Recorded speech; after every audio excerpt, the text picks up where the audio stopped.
Back and enjoy the game knowing your money is in great hands. Good luck to all the local teams this year from everyone at the Farmers Merchants Bank, member FDIC.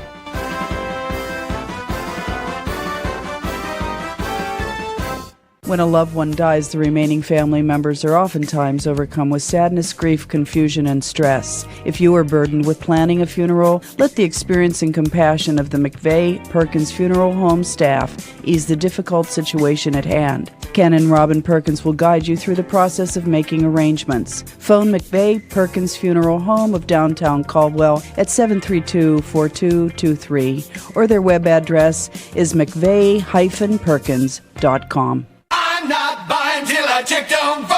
Most of us are faced with uncertainty every day. Your job, your finances, sporting events, schooling for your children, and so much more. With so much uncertainty surrounding you, there's one auto dealership that you can be certain about, and that's Doan Ford. You can be certain that you'll always get a great deal and the best service afterwards. In business for nearly 60 years has given Doan Ford the reputation of being a strong, reliable dealership. Be certain. Choose Doan Ford. Online at DoanFord.com. Are you looking to spruce things up in your home? At Boyd Precision Painting, they specialize in painting and refinishing kitchen cabinetry, bath vanities, trim doors, household furniture, and more. With years of experience and knowledge of the improvements in technology, they use the highest quality coatings to assure chemical and physical resistance and longevity. Give your home an updated look at an affordable price and call today for your free consultation, 740-581-BOYD. That's 740-581-2693, serving Southeast Ohio and surrounding areas. Go Redskins! Now located at 16050 McConnellsville Road in Caldwell, Ohio. Patrons Buckeye Mutual Insurance Company is a mutual insurance company established in 1896 for the purpose of providing insurance coverage to rural Ohio. They offer a product to meet your insurance need, whether it is for a farm, rental dwelling, home in town, secondary or seasonal dwelling, churches, or mobile home. They partner with Grinnell Mutual Insurance Company to offer liability coverage to package with their patrons Buckeye Mutual policy. Call today at 638-3604 and follow them on Facebook at Patrons Buckeye. I was sitting in my car and it wouldn't start. I lifted the hood and the engine was falling apart. What would I do? My eyes filled with tears. Then on the radio I heard of West 40 by Pay here, where for a little money down and a little each week, I could have a car, nice, shiny, and sleek. So I walked in the door and I put the money down. Now I got a nice car that I can drive around.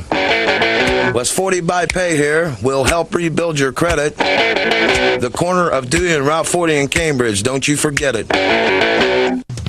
West 40 Auto Sales, corner of Route 40 and Dewey Avenue in Cambridge, is home of the guaranteed credit approval, with most loans approved while you wait.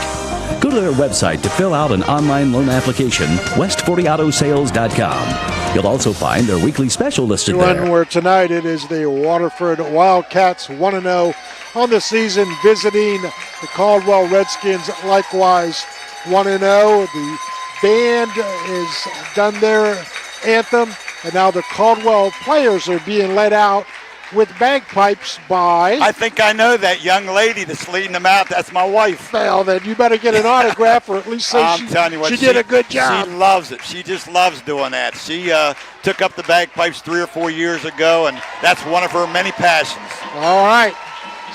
Caldwell, as we mentioned, did win the toss. By the way, excellent crowd, excellent weather tonight.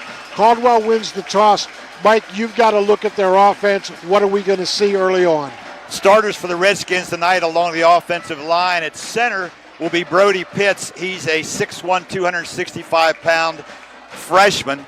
At right guard is number 60. That's Jace Norman. He's a returning All-Stater, 6'2", 275. At the right tackle position is number 64, Gyler Preston, 6'2", 220-pound sophomore. On the left-hand side will be the left guard, Dalton Agnott, 6'1", 220-pound freshman. The left tackle is Easton Depew, a returning letterman, 5'10", 245-pound senior. They're special players. They're special players. I tell you what, the skill positions. Quarterback Cale Bender, listing at 5'10", 175. Again, he's an All-Ohio, returning All-Ohio quarterback. Their running back is Dylan Wheeler, a 5'10", 185-pound senior. And then tight end is Ethan Kroc, 6'3", 205-pound junior. The wideouts are Hunter Parks, 5'9", 165-pound senior. Alex Hurlin, a 6'3", 185-pound junior. And Devin McKee, a 6', 160-pound senior. We are about a minute or so away from the start of the football game. You're listening to the Chandler Funeral Home pregame, where tonight the green and white Waterford Wildcats, green helmets, green pants, white jerseys with green trim, and the Caldwell Redskins, the red pants, black jerseys, and red helmets. Caldwell will be getting the football to begin. They will be going right to left, and the weather conditions, Mike, couldn't be better. Wind, not a factor. Rain, not an issue. Field looks to be outstanding, so I think everything should be at an advantage for both teams, and it appears with a couple of playoff teams from last year that they'll know early on where they stand. You know, you mentioned this is a very nice crowd, here tonight. One, the weather's cooperated, and two, you've got two very successful programs. As I mentioned, Coach Eric McCutcheon, this is his 8th year at Waterford. They've been in the playoffs 7 of those 8 years. The only one that they didn't make it was the COVID-shortened year of 3 years ago. His overall record at Waterford is 60-22.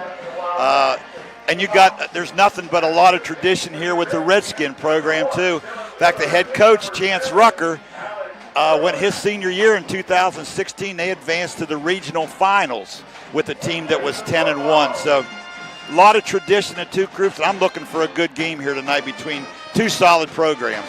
Hayden Jones will be kicking off for Waterford.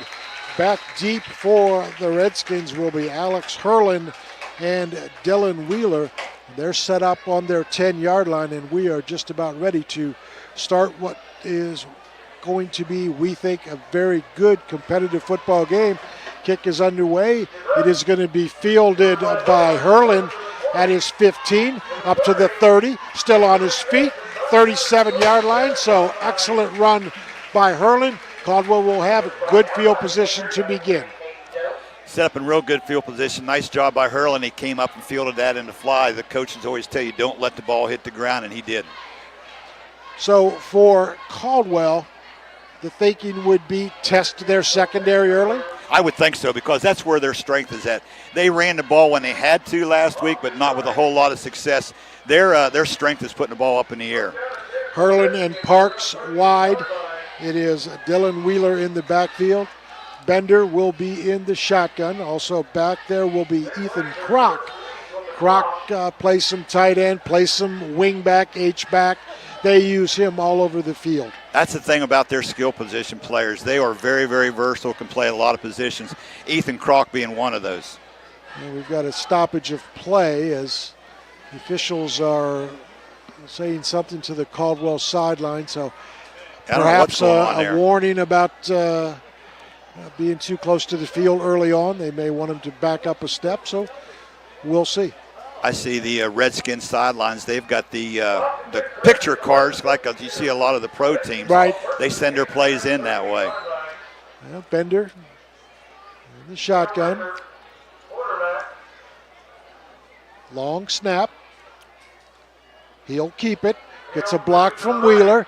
Cuts it to the inside. Penalty flag flies immediately, and not much of a hole. Waterford defensively on that left side did a nice job of recognizing Bender's run. Stopped him for no gain, but I think this is probably going to come 10 yards further back for. Yeah, where they threw that, I got a feeling it was offensive holding, and that's exactly what the call was. So that'll be. We'll set the Redskins back. It'll make it, depending on the spot of the foul, they're going to say right at the line of scrimmage. So a first down and 20 from their own 20-yard line for the Redskins. Now they'll flood the short side of the field with Kroc now as one of the wideouts with Hurlin and Parks. Give up the middle to Wheeler. Wheeler stopped at the 30-yard line. Gain of 3 on the play that time. So testing the interior of Waterford early on, and I wouldn't look for this to be a theme, Mike. I don't think so. No, I think they're just kind of getting their feet wet here a little bit, kind of easing into the game. The Wildcats, though, come in here following a shutout against Albany Alexander last week. Yeah, so. who's a decent program. Back to the original formation of 2 wideouts and 1 on the wide side of the field. That is Parks. Solo in the backfield is Bender. Back to pass, rolls to his left, looks, got a man, got a completion, short of the first down, but it is a catch by Alex Hurlin.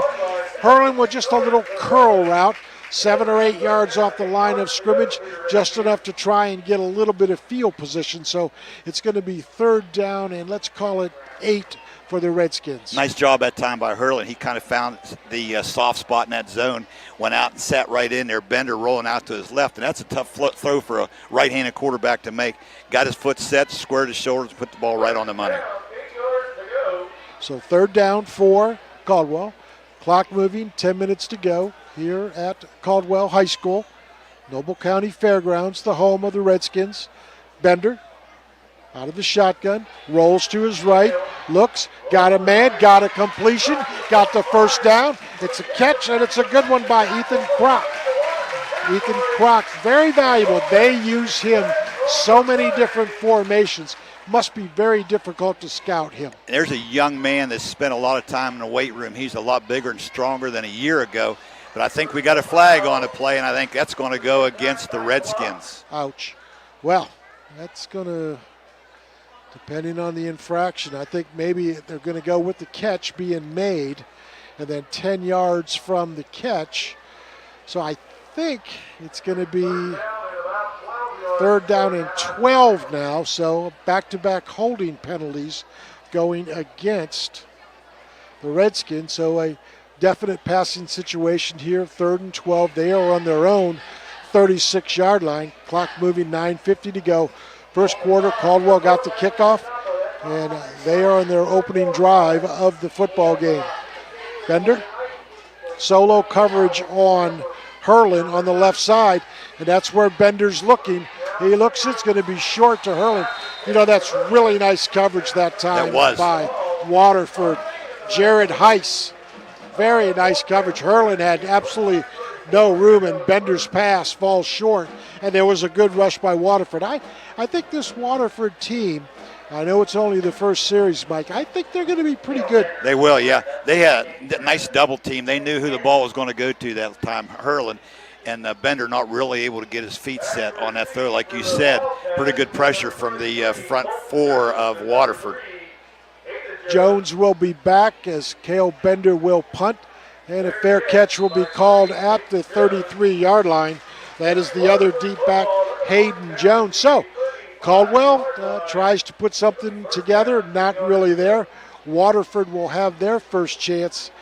They will be going left to right, 9:28 to go here in the first quarter, and we expect a great deal of carries tonight from Dylan Taylor, although Heiss last week in his first start on the varsity did throw the ball 20 times, but just 7 receptions, and he threw 2 picks and just 62 yards. So this is a team, and they've really got it buttoned up.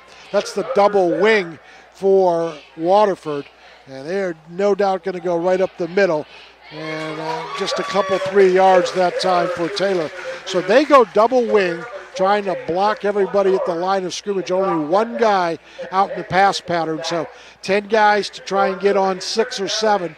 The thinking, I'm sure, for Waterford is, hey, let's try to test them early also. Nice tackle made that time by the junior Ethan Kroc from his left defensive end position. 2nd down and 8. It's Xavier Heiss, as we mentioned, getting his second start of the varsity campaign. Now a different formation for Waterford. They will have 4 wide receivers, 3 on the wide side of the field, 1 on the short side. Willer will be the only back in the pistol formation. He gets it. He will get to the 40-yard line, keeps his feet up to the 45-yard line, and he is going to be just inches short of the first down. Nice run by Wheeler, testing the middle of Caldwell. I tell you what, that's good second effort that time by the senior Taylor. Again, he comes in here off a very good season last year where he ran for almost 1,200 yards.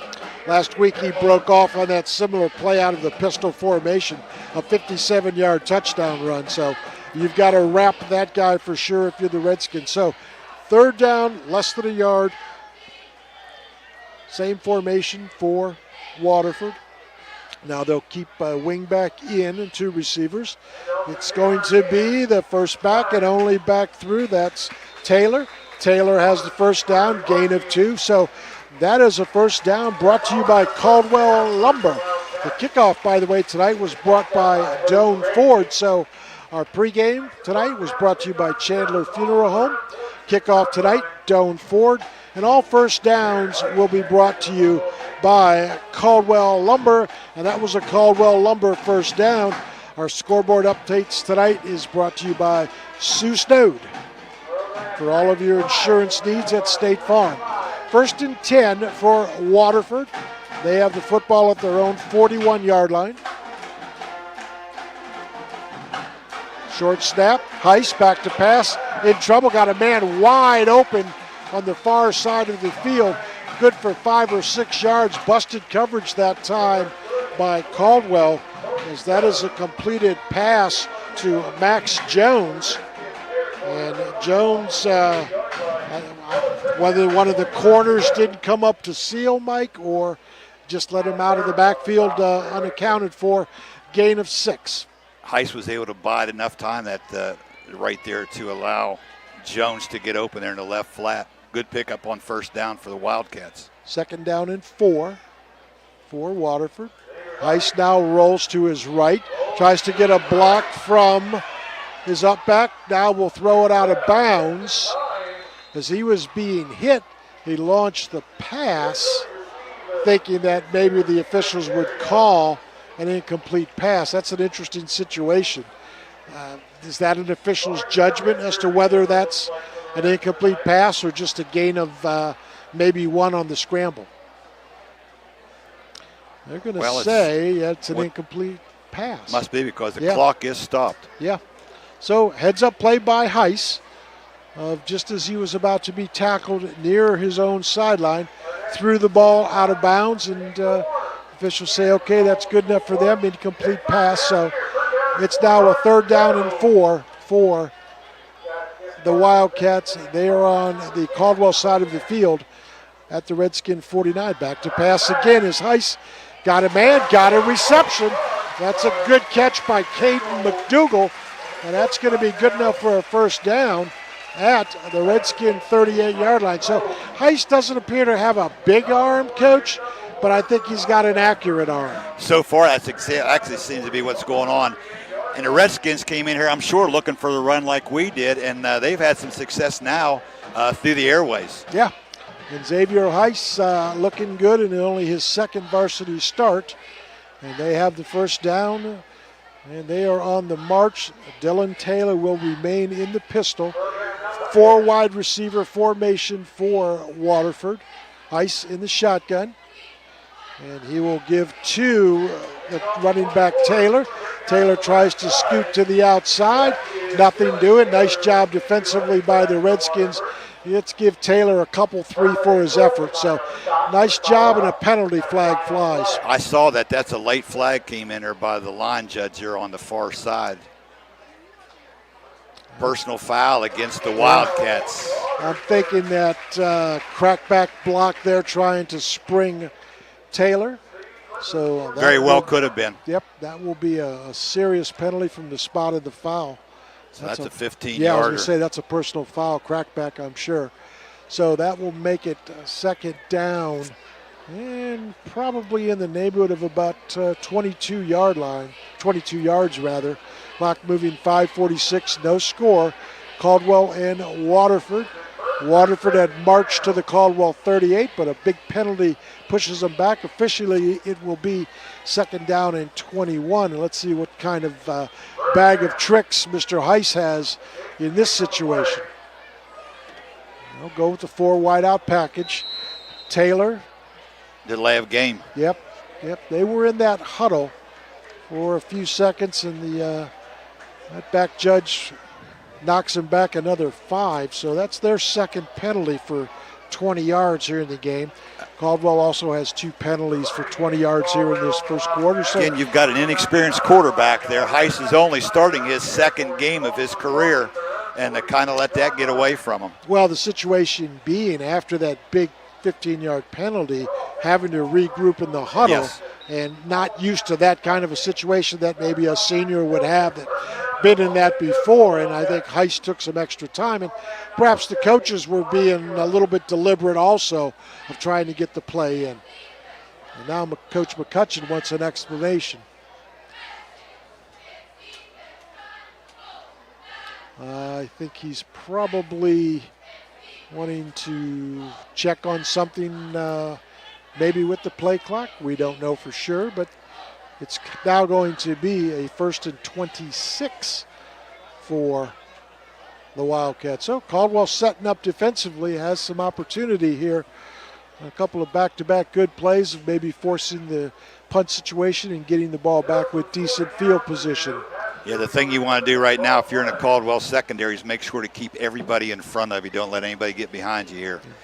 So far, they haven't really ran, although they have the 4 wide receiver package and the single back Taylor, they haven't really ran anybody deep. They're doing a lot of little curls, little slant ins, little turnarounds. So I think, again, that has to do probably with Heiss's inexperience. So officially they mark off the dead ball personal foul and then the 5 yards delay of game. So 2nd down and 26 after the back-to-back penalties.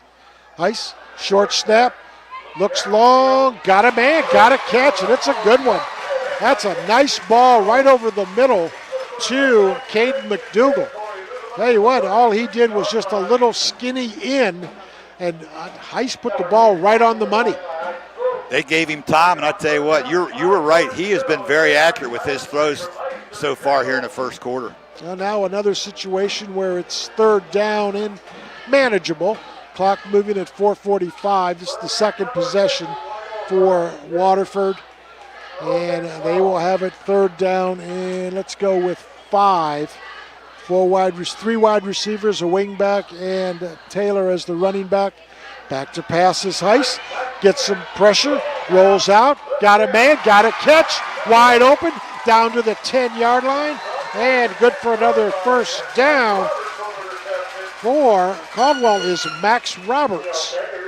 Roberts caught a ball last week for 11 yards, so that's his first catch tonight. And tell you what, Waterford fooling a lot of people here today. They're coming out throwing the football. They have, very successful. So far, Heiss 3 out of 4 through the airways for 54 yards.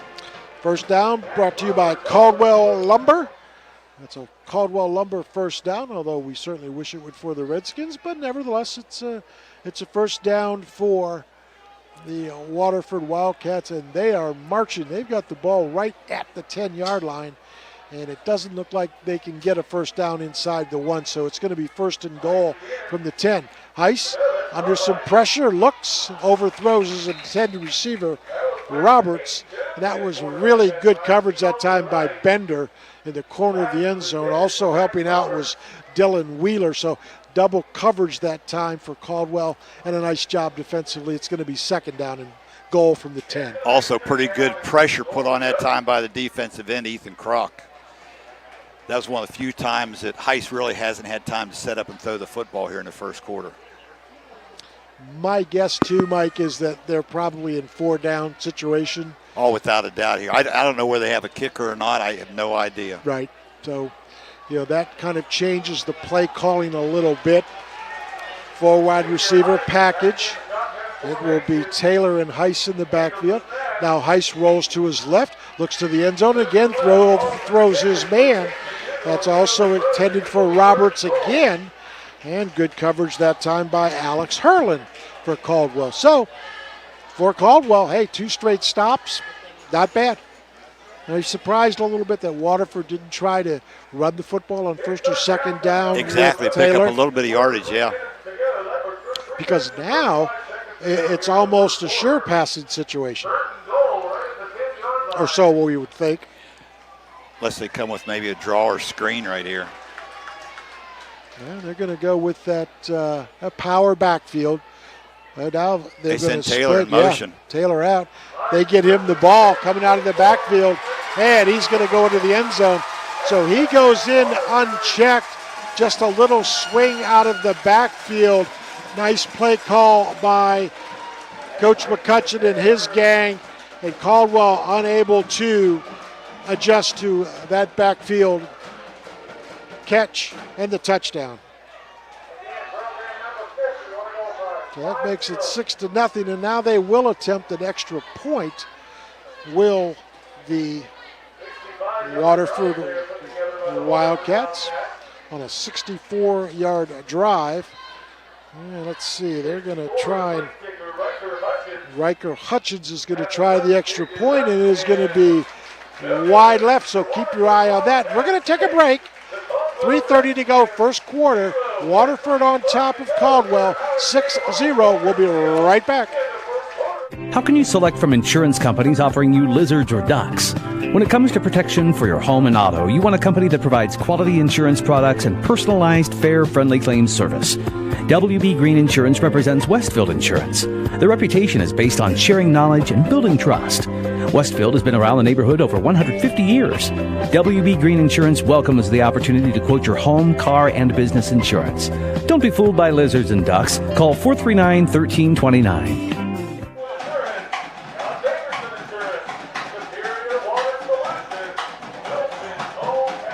We are back and awaiting the kickoff. The kickoff brought to you by Doan Ford. So, Coach Plaz, your impressions of this Waterford football team on a nice drive? This has not started the way we thought this game was going to go. We thought Waterford would come out and stress the running game. Instead, they put the ball in the air 7 times on that drive.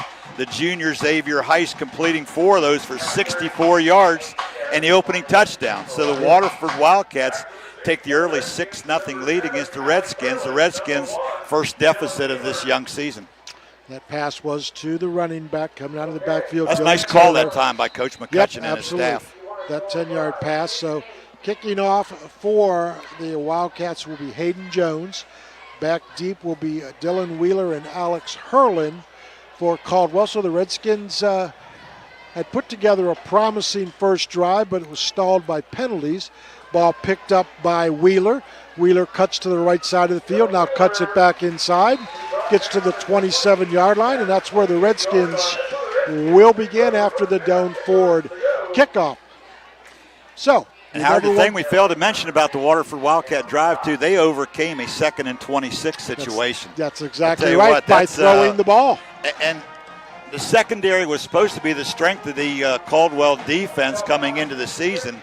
Well, and, there have been guys running wide open in the secondary so far. And when you look at their skill players on offense, those are the guys in the secondary. They are. That will, I'm sure, get corrected. Second game, I know Caldwell will make some adjustments there. Wheeler goes in motion. Bender will keep. Has a nice run. Got a first down. Still going. And he is going to be gone. That is going to be 72 yards. There's your response from the Redskins. Yeah. You know, that was not anything that was drawn up in the sand. That was just a simple quarterback keep. He ran right between the guard and center. You mentioned the line early on, Mike, and I'll tell you what, that's just a great run by Cale Bender. Once he got in the secondary, he was not going to be caught. He showed what kind of speed he did because he ran away from the secondary of the Wildcats. Extra point coming for this Caldwell. Is Chaz Peffer, the junior first-year player. Actually, he's a soccer player, and they talked him into coming out and being the kicker for the football team this year. Good for him. Let's hope he has a nice try. And it looks really good. We'll take another break. All of a sudden, the Redskins strike quick, strike big, and they are on top, 7-6. How about that for a punch at your Waterford? We'll be back in 60 seconds. What's holding you back from learning the language you've always wanted to know? Too hard. Takes too long. Not with Babbel. Babbel's lessons take just 15 minutes a day. 15 minutes isn't long. Nope, and they're fun. Fun isn't hard. Right. Babbel's interactive lessons, podcasts, games, and more make it fun and engaging, so you don't realize you're learning a language, but you are. And Babbel's lessons are built around real life. You can choose from topics like travel, business, relationships, and more. You'll learn what matters most to you. Plus, Babbel's lessons are designed to get you speaking right away. In 3 weeks, you're able to start having conversations. Just 3 weeks? Even better. Since Babbel's lessons are designed by language experts and voiced by real native speakers, you'll get the accents just right and be able to carry on conversations with confidence. Learning a language with Babbel doesn't take long. And with Babbel, it isn't hard. It's perfect. And now, try Babbel free at Babbel.com. That's Babbel.com. Babbel.com. Welcome back, everyone. And we are week 2 of the high school football campaign, where Waterford 1-0 on the season. Caldwell likewise 1-0, and Caldwell has just gone on top 7-6 at the 3:13 mark of the first quarter. Howard Twiggs, Mike Plaziak here on the beautiful Friday evening, late August, and Caldwell will be kicking off. Back deep for the Wildcats will be Hayden Jones. Howard, we thought we'd see a good one tonight, and so far, Absolutely. with 3:13 to go in the first quarter, we've not been disappointed. Kick on the way. It's going to be fielded by Jones at his 10 to the 30. 35 has some room. Nice tackle that time. Perhaps a touchdown-saving tackle by Ethan Kroc. Boy, if Kroc doesn't get him from behind, Mike, he's probably still running or just finished that run. Yeah, that had a seam. That returner actually was Hayden Jones, 5'6", 155-pound freshman on a return. Yeah, but he darn near broke it, and that was a problem that the Redskins had last week against Trail, was coverage on the kickoffs. Big plays. So back to the action comes Waterford, trailing for the first time this season, I might add, as they defeated Albany last week 20-0. Back to pass, straight drop is Heiss. He's looking big, got a man just off the fingertips. Wow, that's playing with fire if you're Caldwell, because the secondary, Isaac Cool on the coverage, it looked to me like a step or two the receiver had on him. Cool, another one of those freshmen that's starting for the Redskins was actually beaten on that. That ball was thrown a little bit more to the inside. The Wildcats probably would have had 6 on the board. Yeah, that was to McDougal. I'm impressed with the receivers from Waterford so far. They are definitely able to get open. Yeah, they run good, crisp routes, and they sit down, wait for the football. And Heiss has done a nice job. Taylor breaks a tackle, breaks another one. Penalty flag flies. I think this may be a holding, which would negate a first down. You know, this Taylor's a tough nut too, yes, isn't he? Is. He runs pretty hard. This is a good football team, Waterford. We'll try to get this sorted out. It appeared as though Taylor on the toss sweep had the first down, but a holding goes against Waterford, so that hurts Taylor's average a little bit. 10 yards from the spot of the foul. It's going to bring up second and let's go with 18. Ball on the 38-yard line. This is similar to where they had it after the early penalties on their last drive. It was 2nd and 26, and now it's 2nd and 18, so we shall see. 4 wide receivers out. Heiss has Dylan Taylor in the pistol. Caldwell, 5-man front. Heiss in some trouble. Gets out, looks, throws, got a man fighting for it. Perhaps pass interference. No call.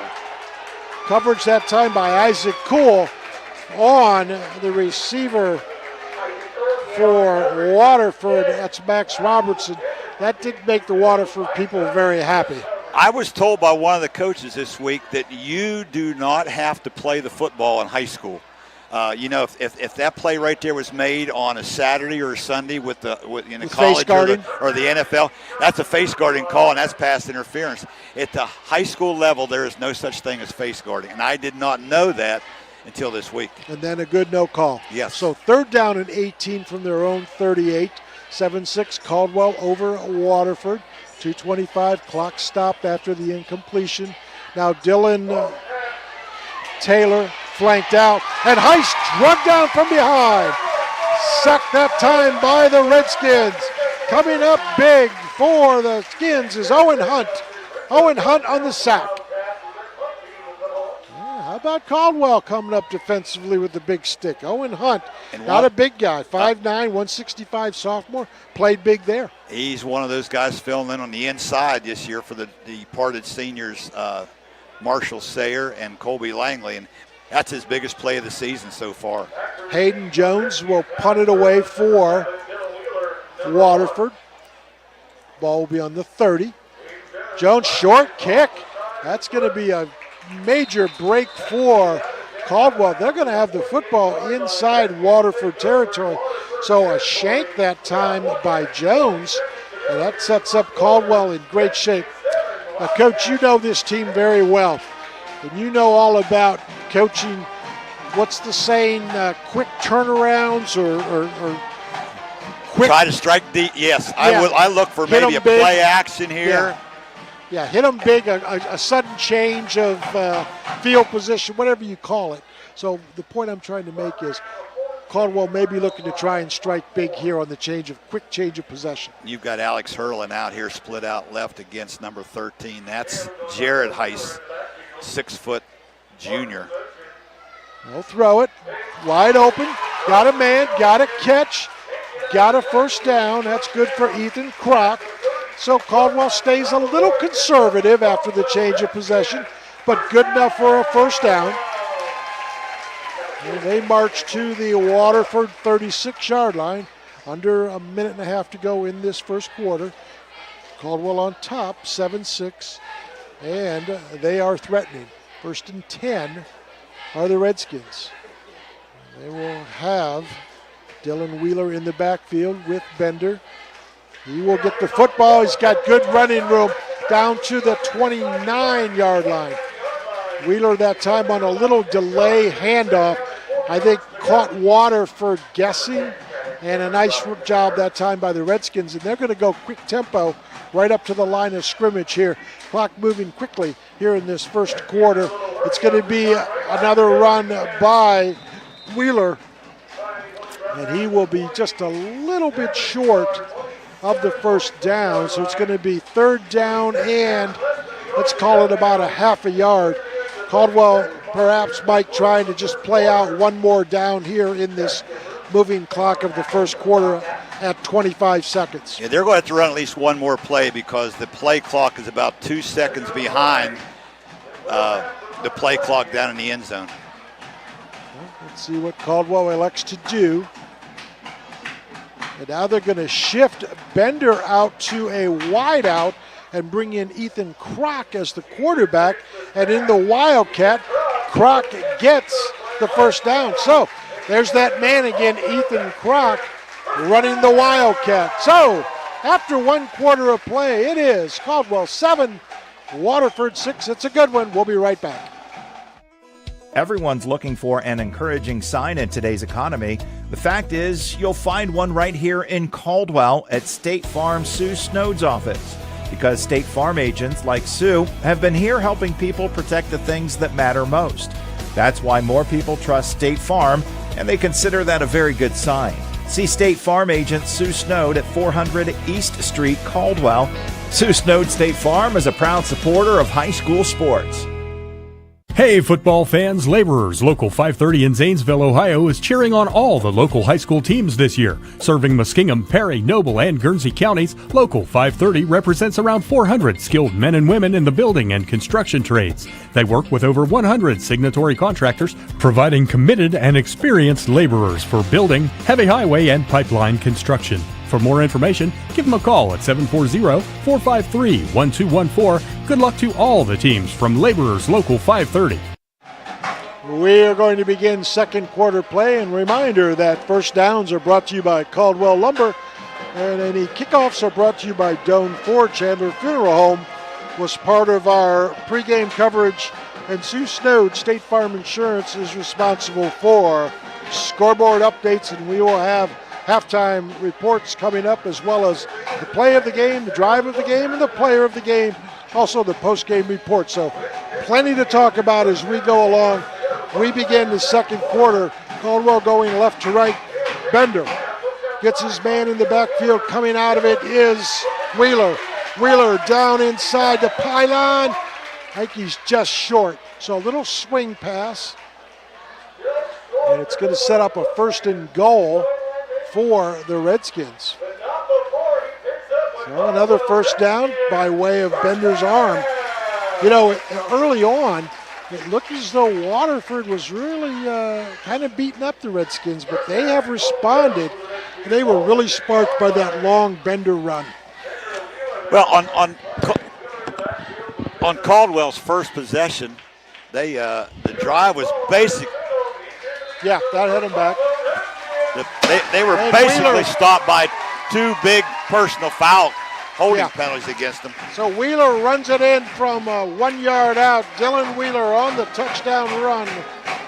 And Caldwell on top further, awaiting the extra point. And awaiting the extra point for the Redskins.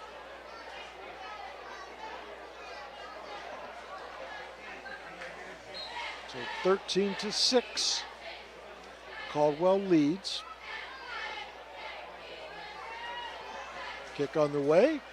It looks good. And we stand 14-6 in favor of the Caldwell Redskins. Mike, let's just keep it right here and talk a little bit about the change of events that's happened probably in the last 7 or 8 minutes. It was all Waterford. In the beginning, they overcame on their touchdown drive a couple of big penalties. At one point, they were 3rd and 26. And then all of a sudden, Caldwell down 6-0. It has been all Redskins since. Maybe it's a wake-up call for the Redskins, that early touchdown by the Wildcats, because they responded tremendously with the last 2 drives. Of course, one was a one-play 72-yard run by the quarterback, Cale Bender, but that was a well-orchestrated drive that time. Showed several different formations, and like we said before the game started, they've got the skill kids that are very, very versatile. You saw Ethan Kroc line up, at quarterback in the Wildcat formation and pick up a big first down. They've thrown it, they've run it.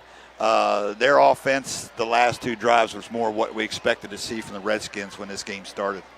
Now, should we expect Waterford to go back to their bread and butter, their MO, which is to run the football? Or now being behind, do they keep airing it out? I still think they want to go back to running the football because they've had some success with that. And the thing you don't want to do is go 3 and out here right now, down 14-6, and give the ball right back to the Redskins as hot as they are on offense. Chaz Peffer, the kicker, who has booted both extra points, will get the ball rolling. It's a squib kick picked up by one of the up guys, one of the linemen for Waterford, and he immediately falls down, does the right thing. That was Max Roberts, and he's a skill guy. He could have ran the football. I think he was so surprised that the ball came right to him, kind of a knuckleball by Peffer. I'm not really surprised that Caldwell went to that because so far in the early season, they've had a lot of difficulty covering kickoffs. Well, the problem, though, is that that's really good field position now for Waterford at their own 35-yard line. And, if they can regain some momentum, pick up a couple first downs, we shall see. Roberts is one of the wideouts for Waterford. Heiss will go to the back, and that's Dylan Taylor. Taylor stuffed at the line of scrimmage, gain of a couple. So 2nd down for the Waterford Wildcats here in the second quarter. From the initial stop made there by senior Jace Norman. Yeah. I think the defensive line for the Redskins, I think they've been fine. I think they've really settled in nicely in this game. Heiss hasn't thrown anything big yet, so we'll see how they react there in the secondary. But it looks to me like Caldwell's played a little tighter on the receivers. Taylor in the backfield. Back to passes. Heiss has got a screen pass, got a reception, and it's a catch short of the first down. But a nice screen play that time by Trevin Zimmer, a 5'7" sophomore who came all the way across the field in motion to set up that screen play, figuring that perhaps the linebacker or corner wouldn't come with him. But nice job defensively by Caldwell of stopping that. So 3rd down and short, call it 3-4 Waterford. They will have the 2-back look. Now in motion goes Dylan Taylor. Heiss in trouble, and down he goes. Another sack by Caldwell and a punt situation. They wanted Taylor coming out of the backfield, but a great job defensively by the left side linebacker. I'm not sure exactly who that was, but he had Taylor completely locked up. Heiss had that first read to Taylor. It wasn't there, and he had no choice but to go down. Yeah, I think that was number 9, Devin McKee over there with good coverage on Taylor that time. They went to the well one too many times with that play. They've had a lot of success with that up to this point. Devin McKee, the left side defensive end, gets credit. And another short punt that Caldwell is going to let drop. That's Dylan Wheeler and Alex Hurlin, the punt returner. So Devin Jones on the punt. And that's going to bring up a 1st and 10 for the Redskins. 9:23 to go here in the second quarter. Caldwell leads Waterford 14-6. Week 2, a couple of undefeated teams. And in the backfield, they will stay with Dylan Wheeler, will the Redskins, and Cale Bender at the quarterback spot. Bender in the shotgun. He will go straight ahead to Wheeler, and Wheeler keeps it moving and gets it up for the first down. So a nice 10-yard run up the middle that time by Dylan Wheeler, and good enough for the Caldwell Lumber first down. My guess now, Mike, too, is that Caldwell, I think, has some success with the lead. They're going to try and really soften up Waterford a little bit. It's a nice run there by Wheeler. Good 2nd and 3rd effort for him to get that first down. After passes, Bender got a man, got a completion. It's also to Croc again. And that's going to be just short of the first down. Nope, they're going to give it to him. So Ethan Croc gets the necessary 10 yards and another first down. So Caldwell mixing it up, and that's another Caldwell Lumber first down. Redskins on the march. They are in Waterford territory. 1st and 10 at the Wildcat 47. Bender over the middle, in and out of the hands of Croc. Nice job defensively by Waterford of putting pressure on Bender.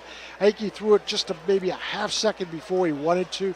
He had Croc coming across the middle of the field and just off his fingertips, so maybe that half second of pressure stopped the completion. Yeah, because like you said, he was open coming across the middle, just led him a little bit too far.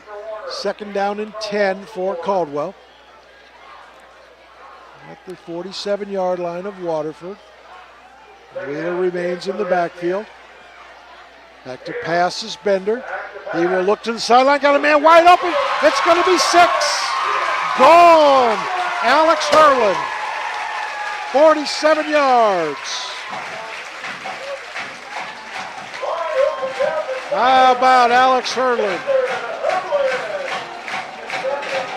And the big strike offense of Caldwell does it again.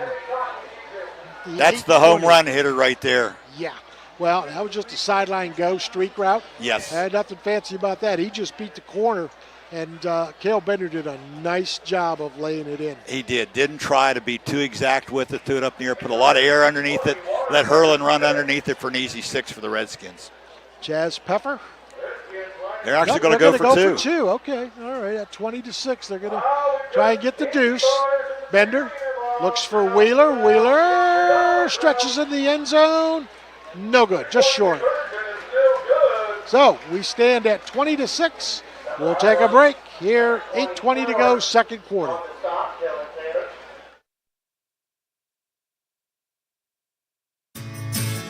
Hi, this is Gabby from People's Bank.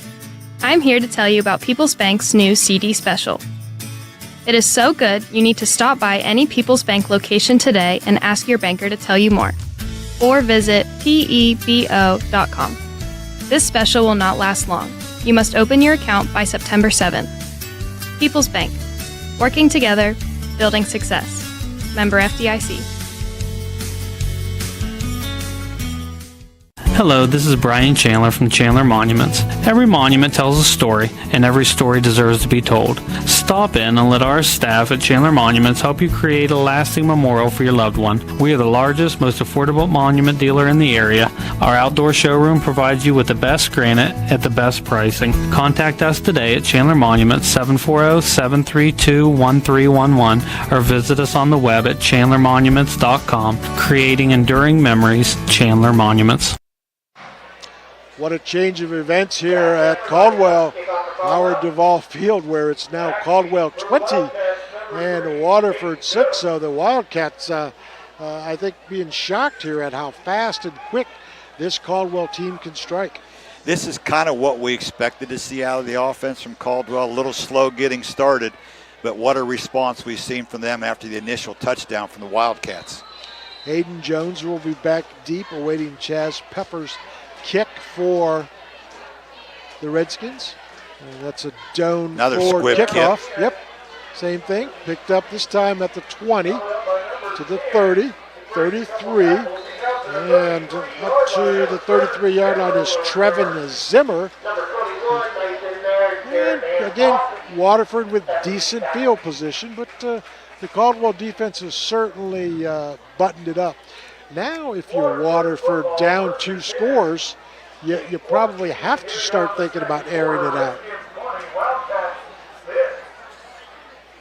They had some early success throwing the ball, but I think the Redskins have made some minor adjustments there in the secondary. They've seemed to have covered those receivers a little better the last couple possessions. They have. They've really brought the corners up in the one safety, the high safety look. So they've really playing a lot of hard pressure. And there's another sack. Down goes Heiss. Down goes Heiss. And Skylar Preston with the sack. That's sack number 3, if I'm not mistaken. The sophomore defensive end with his biggest play of the early season. Wow. What a change of events here. 7:50 to go, second quarter. Caldwell on top of Waterford, 20-6, a couple of playoff teams from last year. And both undefeated after just one game, but still, both were impressive last week, especially Waterford with that shutout, but they are in trouble. Single back, now that is the pass out there, it's incomplete. That again tries to hit Caden McDougal coming out of the backfield. No go that time, so all of a sudden it's 3rd and 15 for Waterford, and boy, Caldwell really stepping on the gas with that secondary. We thought in the first probably couple of series, Mike, that they needed some adjustments. Well, they've certainly made the adjustments. Yes, they have. A good coverage that time by the senior Dylan Wheeler. He lost his helmet on the contact, so he's going to have to sit this play out for the Redskins. 3rd and 15. Whistle stops play. So, yeah, the single high safety look, the corners press, and Caldwell's going to take a time out. So I'm just wondering if the substitution, maybe they didn't like the defensive look, and hence the timeout. Might have been. Maybe they didn't have, of course, they had Wheeler out on that play. Maybe they didn't have anybody else in his position. Well, Caldwell takes their first timeout of the half. They have scored 3 straight times. Cale Bender on a 72-yard run, Dylan Wheeler on a 1-yard run, and then Cale Bender, a 47-yard bomb to Alex Hurlin. So the Redskins, with the 2 extra points, lead it 20-6. Heist to Taylor. Dylan Taylor was the score for Waterford. That was the opening score of the game. So 3rd and 15 for Waterford. Now, I think maybe the Wildcats are in a little bit of a shock. I don't think after that first half of first quarter they thought they'd be in this position. So give credit to Caldwell, both offensively and defensively, for really stepping on the gas. Empty backfield again for Heist, so here comes that pass rush for Caldwell. And now twin safety look for Caldwell. So they changed defenses on the timeout. Heist in trouble, down he goes. Another sack. Another sack that time, it's Jace Norman.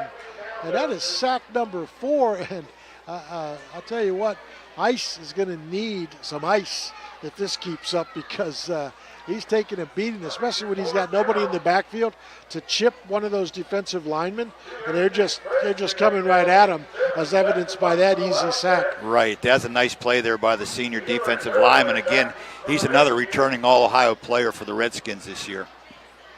Punting situation, Caldwell should get good field position. High booming kick. First catch called for by Alex Hurlin on the fair catch. So Caldwell will have great field position. I think it's going to be right at the 50-yard line after the 25-yard boot by Colton Jones. And 6:45 to go here in the second quarter, Mike. And, everything's going Caldwell's way now. It is. The run and the pass. Hurlin looked like he might have had a little room there to return that kick, but probably did the smart thing. You've got a 2-touchdown lead. Why risk it right there? You still got the ball at the 50-yard line. Great field position. Plenty of time to get another score in here before the half. Early in the season, yes. Let's get that punt return team going. It's going to be an end around, and it's going to be a carry by Dylan Wheeler for the Redskins, and Wheeler close to another first down. Let's see where they knocked him out of bounds, right in front of the Waterford bench. Gain of 8, 2nd down and 2. So this Caldwell team, very impressive in what they do with their backs and receivers. They put them all over the place. They split them out. They do all kinds of really nifty little things. This time it's Bender on the keepers, got the first down, and pushes forward to the 39-yard line, and a Doan Ford first down. Caldwell at the 6:30 mark of the second quarter. I think now probably just wants to do a little bit of pound on Waterford. 2 backs in the backfield next to Bender. He will go on the carry to Wheeler. Wheeler tripped up on the right side. Nice tackle that time by Waterford's Colton Jones. So give Wheeler just a gain of 2. Make it 2nd down and 8. Clock moving, 6 minutes to go here in the second quarter. Caldwell on the march. Go ahead, Mike. 8 carries for 36 yards so far on the night for the senior Wheeler. That includes a 1-yard touchdown run. Oh, shifting again. Yeah. Putting Hunter Parks in the slot. And now Bender will keep it.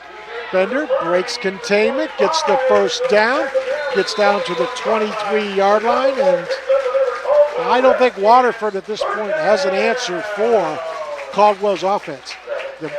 Some of the things they're doing with putting guys in different positions, some of the shifting, some of the things that they're doing, and not to mention Bender's ability to break containment on runs. So Waterford in some serious trouble here.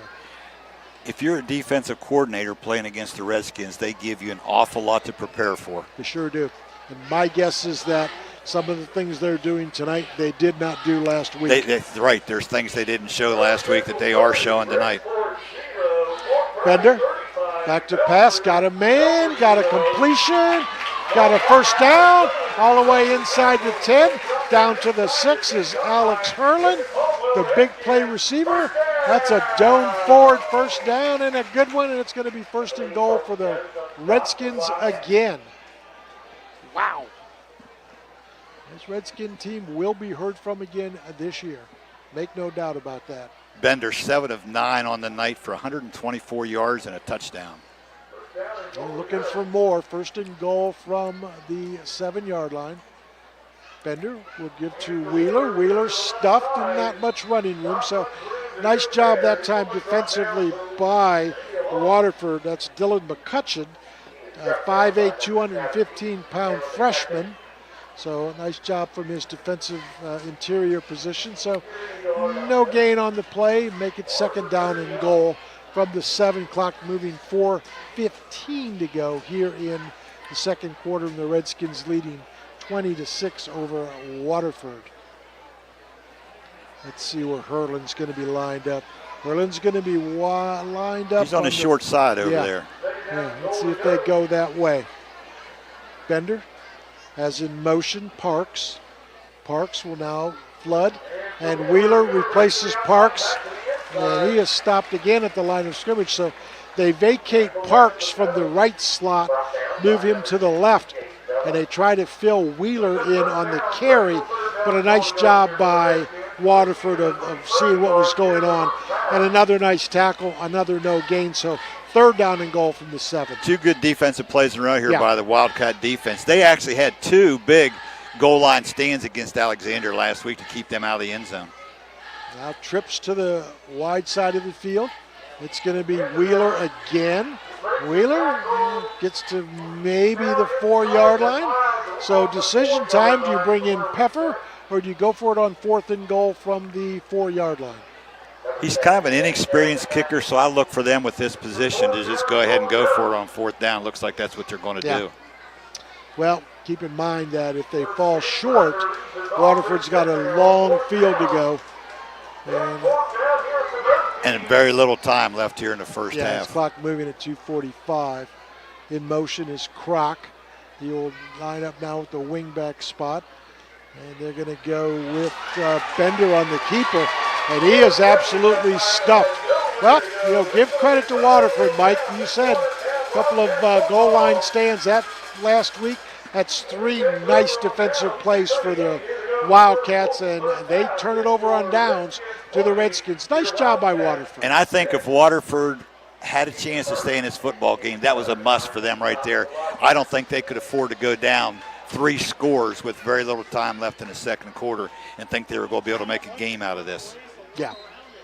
Well, let's see. And remember, they will get the ball to start the second half. Let's see what they decide to do. They're going to go with the pistol formation. That's Dylan Taylor behind Heiss. And they're just going to keep it on the ground with Taylor.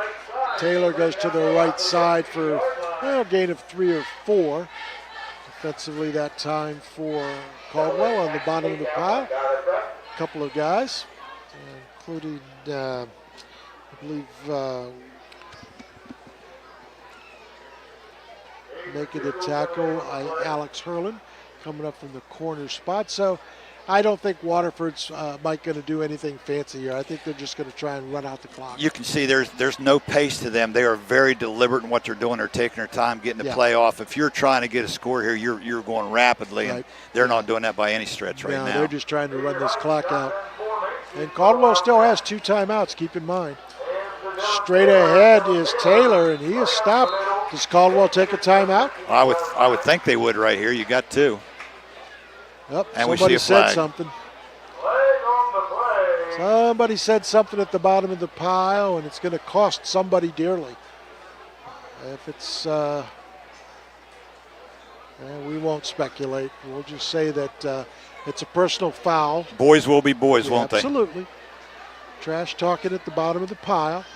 Somebody said something they shouldn't have said. No, that doesn't go on out there, Howard. You know what? Yep, it's going to go against, both teams. Offsetting. So a little trash talking. Yep. No extra lunch for those guys this week in the cafeteria. All right, so the officials now come over to conference with Coach McCutcheon. And Mike, you've been in this situation 1,000 times in your coaching career. I 100% guarantee you, Coach McCutcheon is saying to those officials, hey, why are you penalizing my guy when it was their guy who caused the penalty? And if whenever ask Coach Rucker the same thing, yep, he would say, why are you penalizing my guy? That's exactly right. Nothing changes, Coach. No, it doesn't. My guy was innocent. You're penalizing my guy. Well, so make it 2nd down and 7. Ball's at the 14-yard line, clock moving. And it appears as though Caldwell will be content to let the clock run out. Which surprises me because they get great field position. Waterford has not really had much success punting the football. No, the last punt led to a touchdown. It was like, 12 yards? Yes. Now we'll get a stoppage of play. There's a little conference going on.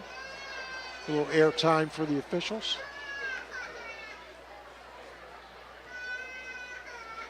Somebody's... Another explanation to Coach McCutcheon.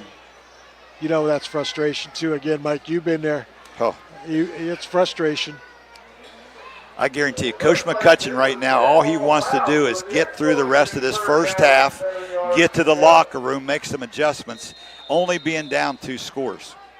And now Waterford's going to take a timeout. So if I may be bold, Coach, I think Waterford they need that timeout. They are, again, just to talk about a coaching aspect, they recognize we're not right now, and something bad's going to happen. And Coach McCutcheon is a veteran head coach, had a lot of success at his alma mater, and I guarantee he's getting in their ears right now telling them, keep your head on, keep your mouth shut, do what you're supposed to do. Let's get through this. We'll make some adjustments. We'll make a run in the second half. Absolutely.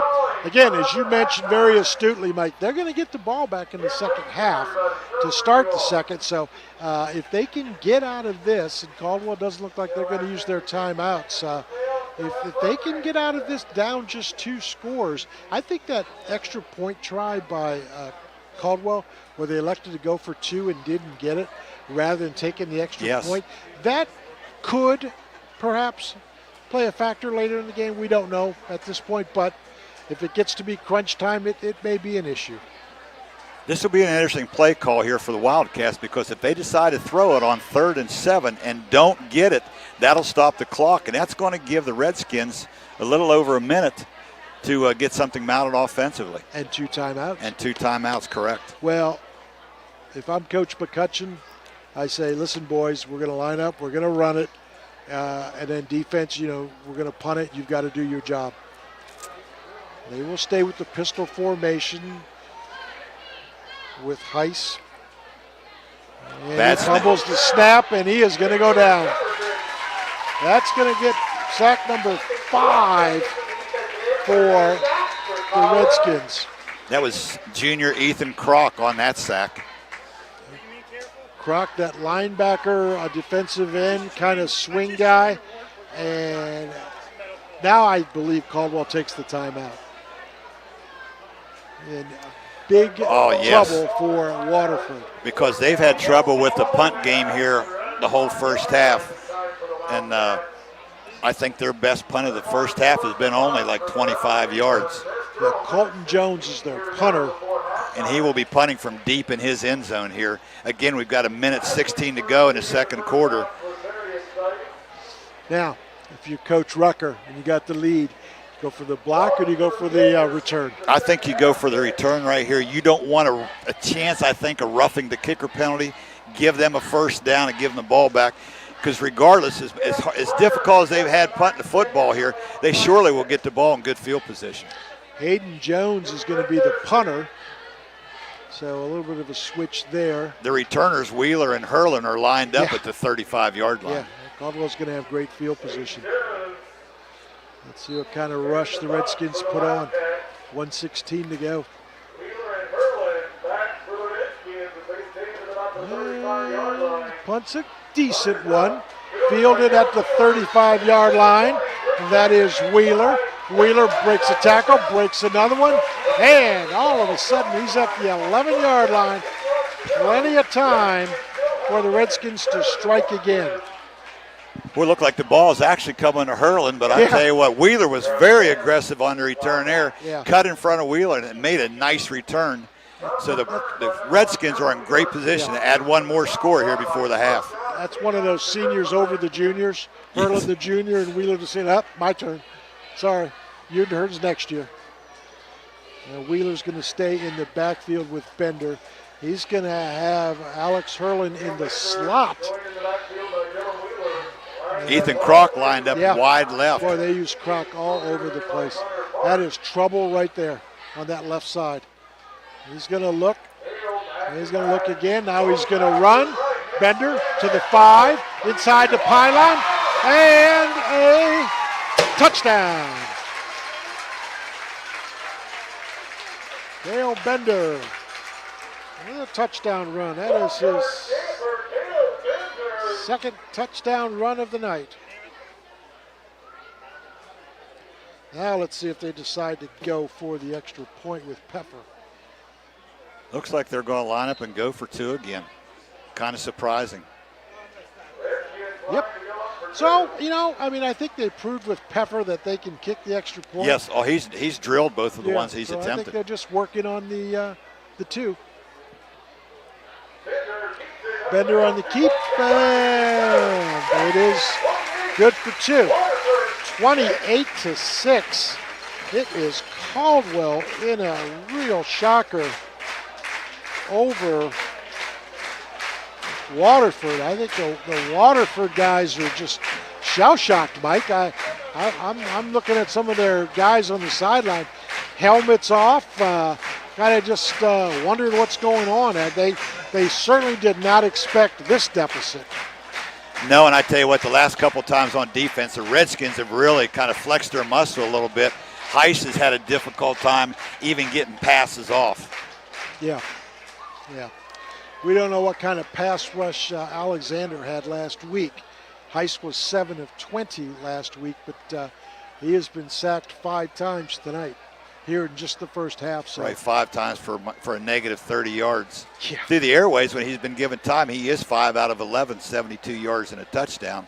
But, boy, these last 2 possessions, he has not had time to throw the ball. Yep. Hayden Jones will be deep for Waterford.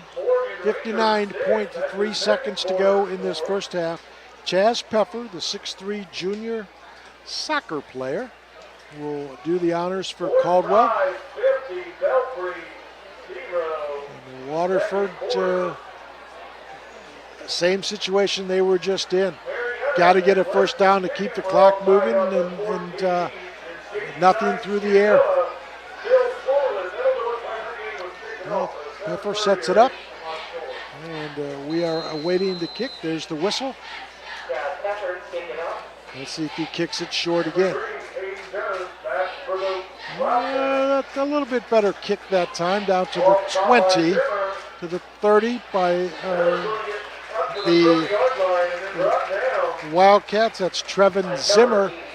And that will put them at the 30-yard line. So Waterford, which is a little bit better room to operate, should they try something through the air here in this last 54 seconds of the first half. My guess, probably not, but, how much of a gambler do you want Coach McCutcheon to be? I don't know how much you have to gain right here, really. You go to the air and get one picked off. Against a hot Caldwell team. Yes. That's a nice play on the kickoff by the senior Havison Petrie. Good special teams tackle. 3 wide receiver package for Waterford. In the backfield is Dylan Taylor with Heiss. That's Jared Heiss, the quarterback in the shotgun. And he will keep it, and he is going to go down. He is going to go down at the 25-yard line. I'm not sure that was a sack, Mike. That was just a keeper. I think he was just trying to roll out, was he not? I tell you what, Jace Norman, the senior defensive tackle, showed his strength right there. He just ran right through the person over top of him, right back in to Heiss. Well, it is all Caldwell here in this second and probably pretty much half of the first quarter. And I think Waterford, with the play clock down to 12, they're going to have to run one play. The clock is about 13, so they have about a second or so from the play clock. I would think they'd be conservative here if they even get the play off. Well, Heiss going to air it out. And it's going to be overthrown. Intended on the far sideline. Good coverage that time by Isaac Kuhl. And that will end what was an outstanding first half for the Caldwell Redskins as they take the halftime lead in 28-6. Our kickoffs this first half were brought to you by Doan Ford. The pregame was Chandler Funeral Home. Our scoreboard updates have been Sue Snowd, State Farm Insurance, and of course all first downs, and there were plenty of them for Caldwell in that first half. Those first downs by Caldwell Lumber, plenty of them for the Redskins in that first half. We will step aside. We'll have plenty of activity here at the halftime mark. We'll have the scoring, we'll have some numbers and some conversation. So you're listening to high school football from Caldwell, where at the break it is 28-6, the Redskins over Waterford. I'm not buying till I check Doan Ford. Most of us are faced with uncertainty every day. Your job, your finances, sporting events, schooling for your children, and so much more. With so much uncertainty surrounding you, there's one auto dealership that you can be certain about, and that's Doan Ford. You can be certain that you'll always get a great deal and the best service afterwards. In business for nearly 60 years has given Doan Ford the reputation of being a strong, reliable dealership. Be certain. Choose Doan Ford. Online at DoanFord.com. When a loved one dies, the remaining family members are oftentimes overcome with sadness, grief, confusion, and stress. If you are burdened with planning a funeral, let the experience and compassion of the McVeigh Perkins Funeral Home staff ease the difficult situation at hand. Ken and Robin Perkins will guide you through the process of making arrangements. Phone McVeigh Perkins Funeral Home of downtown Caldwell at 732-4223, or their web address is mcveigh-perkins.com. What's holding you back from learning the language you've always wanted to know? Too hard. Takes too long. Not with Babbel. Babbel's lessons take just 15 minutes a day. 15 minutes isn't long. Nope. And they're fun. Fun isn't hard. Right. Babbel's interactive lessons, podcasts, games, and more make it fun and engaging, so you don't realize you're learning a language, but you are. And Babbel's lessons are built around real life. You can choose from topics like travel, business, relationships, and more. You'll learn what matters most to you. Plus, Babbel's lessons are designed to get you speaking right away. In 3 weeks, you're able to start having conversations. Just 3 weeks? Even better. Since Babbel's lessons are designed by language experts and voiced by real native speakers, you'll get the accents just right and be able to carry on conversations with confidence. Learning a language with Babbel doesn't take long. And with Babbel, it isn't hard. It's perfect. And now, try Babbel free at Babbel.com. That's Babbel.com. Babbel.com. Celebrating a decade of deliciousness, Patty's Place has been serving home-style cooked meals since 2013. Indulge in their homemade pies daily and enjoy breakfast served all day long. They're open 7 a.m. to 8 p.m. Monday through Saturday and 7 a.m. to 2 p.m. on Sundays. Don't forget to check out their Facebook page for daily specials, conveniently located between Bell Valley and Caldwell on State Route 821. Come on over and satisfy your cravings at Patty's Place. Just like on the field, we believe in teamwork with our customers. This is Ashley Rich from the Farmers and Merchants Bank on the Square in Caldwell. With our services, you can bank from your home, the office, or even at the stadium. You can sit back and enjoy the game knowing your money is in great hands. Good luck to all the local teams this year from everyone at the Farmers and Merchants Bank, member FDIC.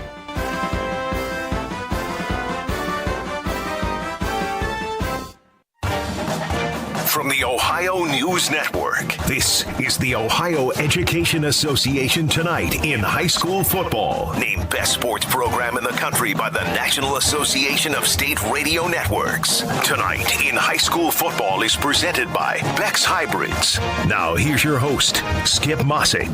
Good evening, everyone, and welcome to Tonight in High School Football's Halftime Report. The Columbus Dispatch recently listed what they thought were the top high school football programs across the state. Not surprising that the MAC conference in Western Ohio was well represented.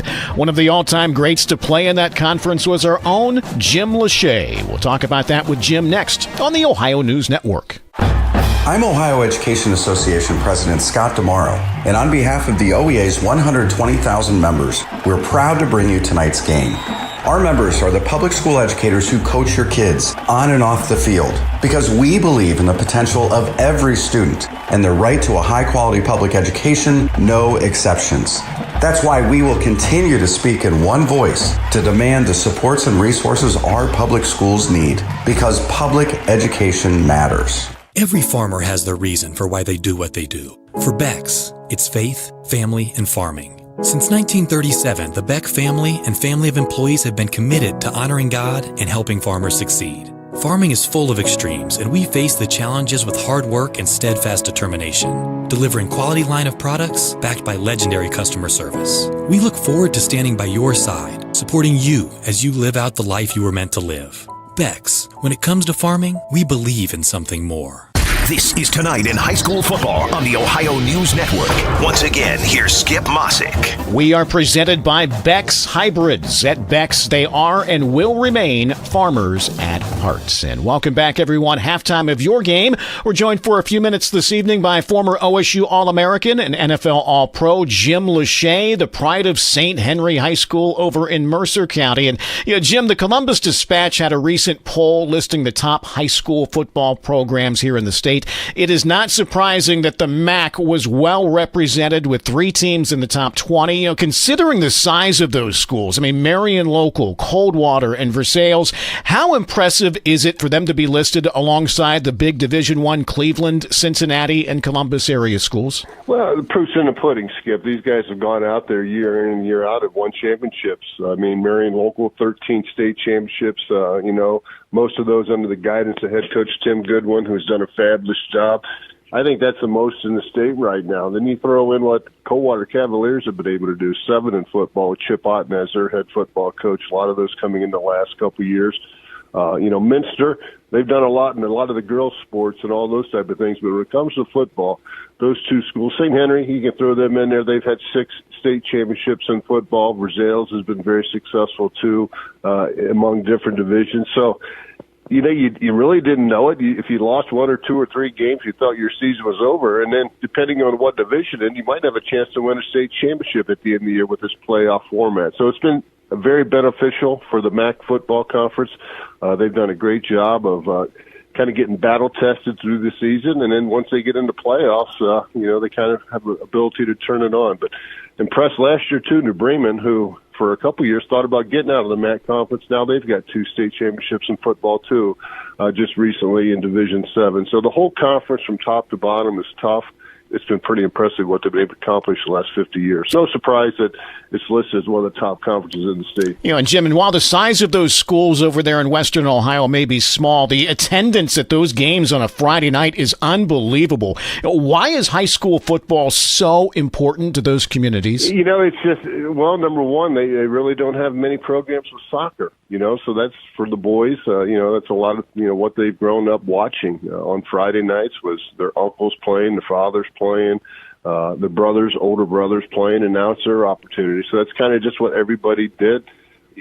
People kind of look forward to getting together, and it just became, one of those things that's just been, again, important every year. My parents currently live in St. Henry. They're about 2 blocks from the high school and about a half a mile from the state, or from the facility where the football field, the Wally Post Athletic Complex, where they have their football field, and he at 91 years old still walks over and goes to most games, been a season ticket holder since 1954.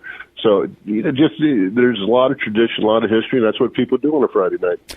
Jim, you brought up soccer. After seeing a drop in participation in football a bit over the past decade or so, things seem to have leveled off. As someone who's played the game at the highest level, and then going on to watching your sons play in both high school and college, what message can you give to parents out there who may still be a little wary about their kids playing high school football? It's each its own. I understand people have concerns. There are concerns. It is a violent game. Football, you got 11 guys lined up against another 11 guys, and, basically your job is to put the other guy down on the ground if possible. So by description, it's going to be violent. But in the same case, my daughter played soccer, and from too much heading, she ended up having concussions from that. So, it just depends on what you're doing, what activity. Offensive lineman, for me, I could see, most of the team, I was attacking people and they were avoiding me. So, I got to get my hits in, where as a running back and a linebacker, some of those shots that you take, you can't see coming. So it just depends on what position you're playing and things like that as far as the danger level. But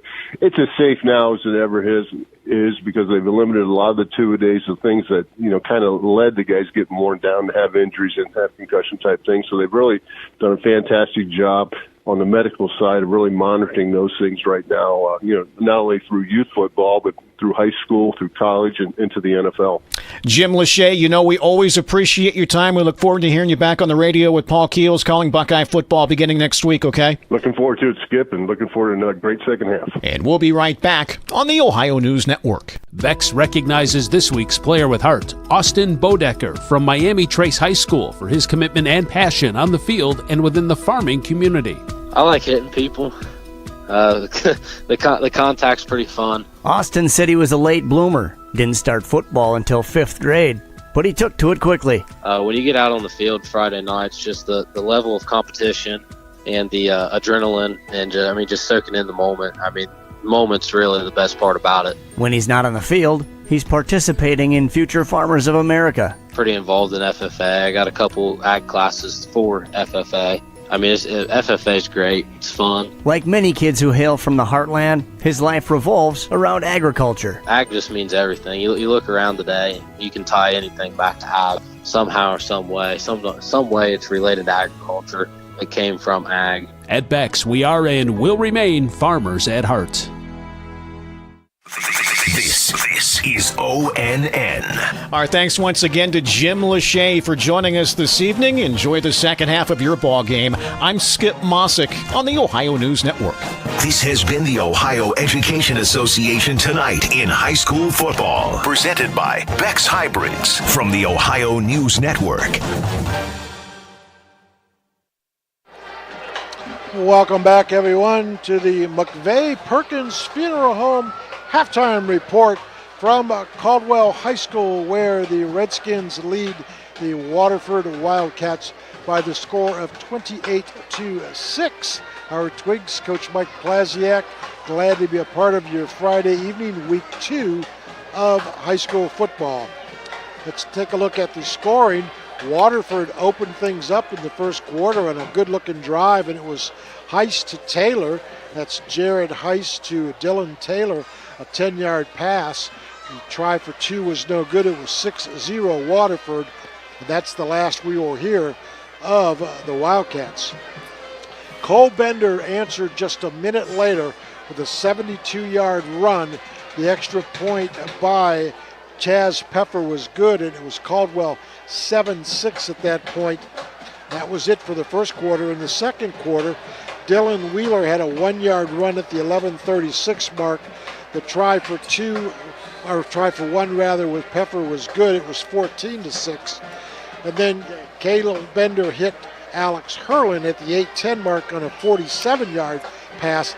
That's when Caldwell went for 2. It was no good. So the Redskins remained on top.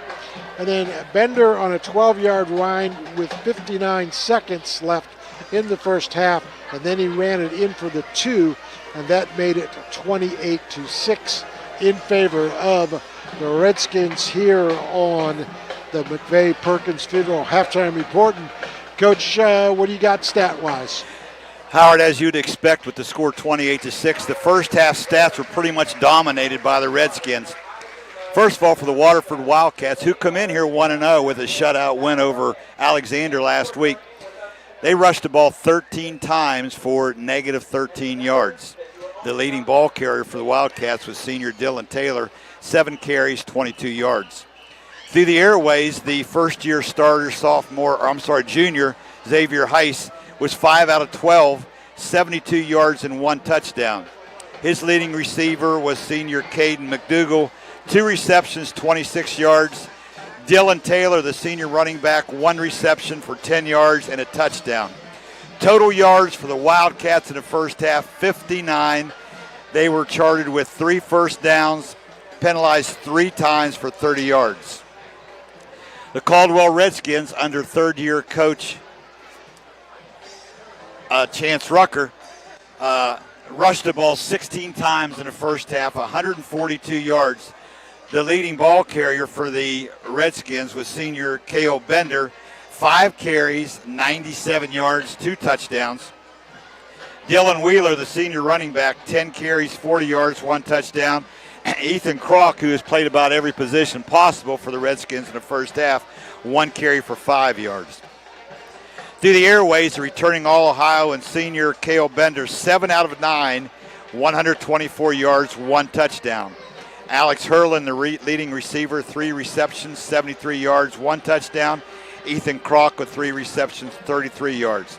I had the Redskins in the first half for 266 total yards. They were charted with 5 first downs, only 2 penalties for 20 yards. So kind of what you would expect with the score 28-6 here at the half, Howard. And looking good. You're listening to the McVeigh Perkins Funeral Home. We'll take one more break. When we come back, we'll talk about the second half and just a few other items that we can throw out there to discuss. So once again, at halftime, 28-6, Caldwell leaves Waterford. We'll be back in a couple. I was sitting in my car and it wouldn't start. I lifted the hood and the engine was falling apart. What would I do? My eyes filled with tears. Then on the radio I heard of West 40 by Pay here, where for a little money down and a little each week, I could have a car, nice, shiny, and sleek. So I walked in the door and I put the money down. Now I got a nice car that I can drive around. West 40 by Pay here will help rebuild your credit. The corner of Dewey and Route 40 in Cambridge, don't you forget it. West 40 Auto Sales, corner of Route 40 and Dewey Avenue in Cambridge, is home of the guaranteed credit approval, with most loans approved while you wait. Go to their website to fill out an online loan application, west40autosales.com. You'll also find their weekly special listed there. Now located at 16050 McConnellsville Road in Caldwell, Ohio. Patrons Buckeye Mutual Insurance Company is a mutual insurance company established in 1896 for the purpose of providing insurance coverage to rural Ohio. They offer a product to meet your insurance need, whether it is for a farm, rental dwelling, home in town, secondary or seasonal dwelling, churches, or mobile home. They partner with Grinnell Mutual Insurance Company to offer liability coverage to package with their patrons Buckeye Mutual policy. Call today at 638-3604 and follow them on Facebook at Patrons Buckeye. Your home and your car are likely your 2 biggest investments. Protecting them from unexpected damage is a prime concern to WB Green Insurance. They are proud to represent Westfield Insurance, a financial service organization that provides insurance products for your home, auto, and business. Sharing knowledge, building trust is Westfield Insurance's pledge to their customers, along with personalized claim service that's fast and friendly. To learn how Westfield can help with your insurance needs, talk to WB Green Insurance today. People's Bank's vision is to be the best community bank in America. People's Bank provides local, hometown relationship-based banking with 132 full-service branches for all of your financial needs. As your community bank, People's Bank strives to make our communities a better place to live, work, and play. We would love a chance to earn your business. People's Bank, working together, building success. Member FDIC.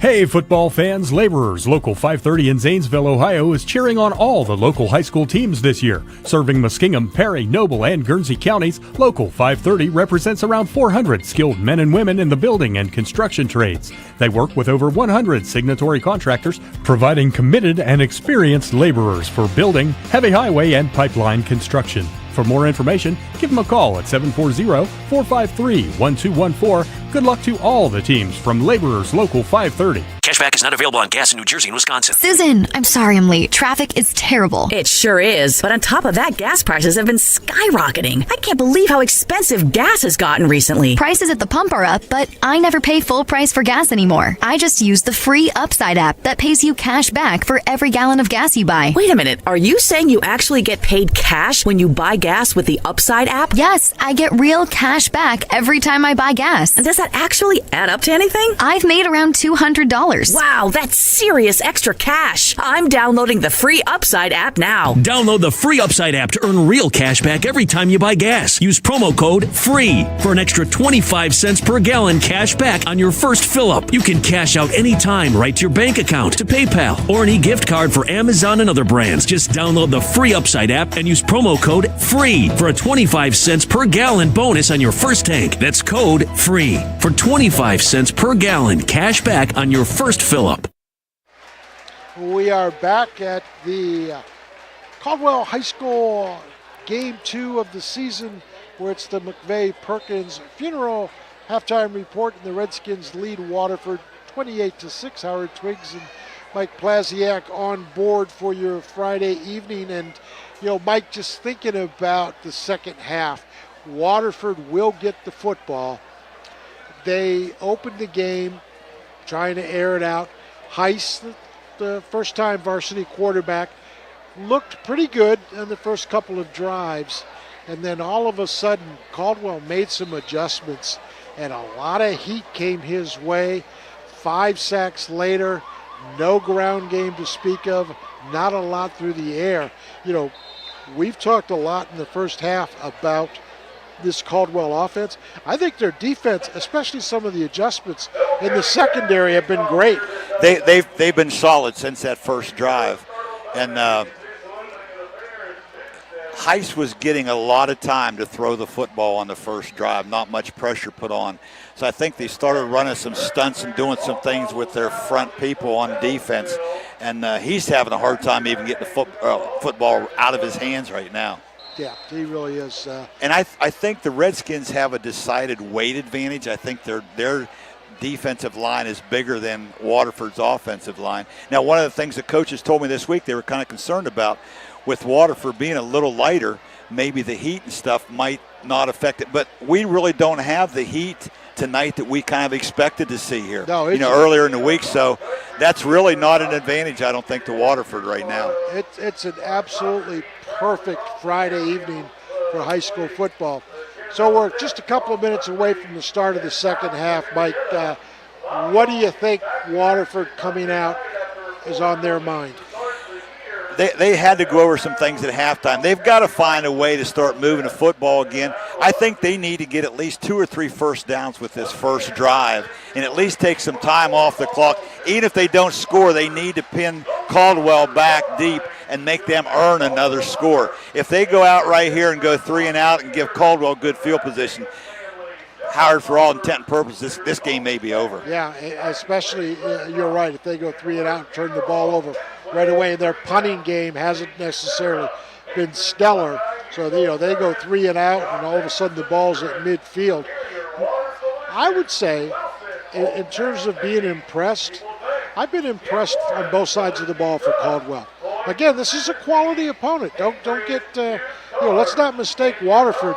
Excellent program, perennial playoffs. Yeah, they've probably lost some guys, including an All-Ohio quarterback, but, this is well coached, and Redskins, I think, putting it to them on both sides. They definitely have Uncle Mo on their side right now. I mean, early on, the Wildcats were giving them fits. The Redskins kind of righted the ship. The big play, of course, was the 72-yard touchdown run by Cale Bender.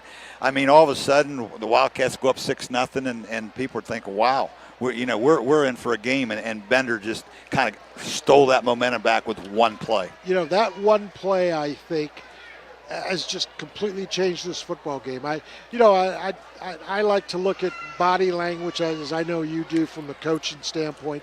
And Waterford, they had an edge early on, that 6-0 lead. They definitely did. And after that, boom, that touchdown run, like out of nowhere, you can see some of that edge, like, oh, wait a minute here, we're losing. And they've not been the same since. And that's why I think it's so important for them to have some success here with this first drive, because if not, we could be looking at a running clock before long. And that will do it for the McVeigh-Perkins Funeral Home halftime report.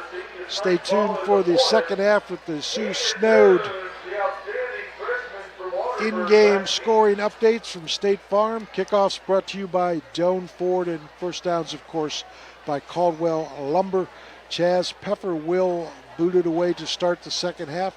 Waterford will be going from right to left. And we are just about set. Peffer, as has been the case most of the night, has kicked it short. And I think that's by design, too. He's got a better leg than what he's shown. Oh, I'm sure. And the reason for that is because the Redskins, to this point of the season, have had a lot of difficulty covering kicks. In fact, Buckeye Trail last week returned 90 yards for a touchdown. Kick is away. There's that squib kick again, fielded at the 22 by Zimmer. And Zimmer up to the 29-yard line, fights his way forward and thrown back to the 28. And that's where Wall will begin. Havison Petrie on the tackle that time for Caldwell. That's his second straight special team tackle from the senior. Yep. A lot of guys for the Redskins tonight have contributed on both sides of the football.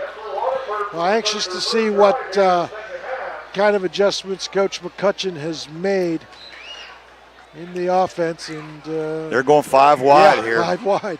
Empty backfield. Yeah. Well, that tells you something right there. Everybody up on the line of scrimmage for Caldwell, no safety.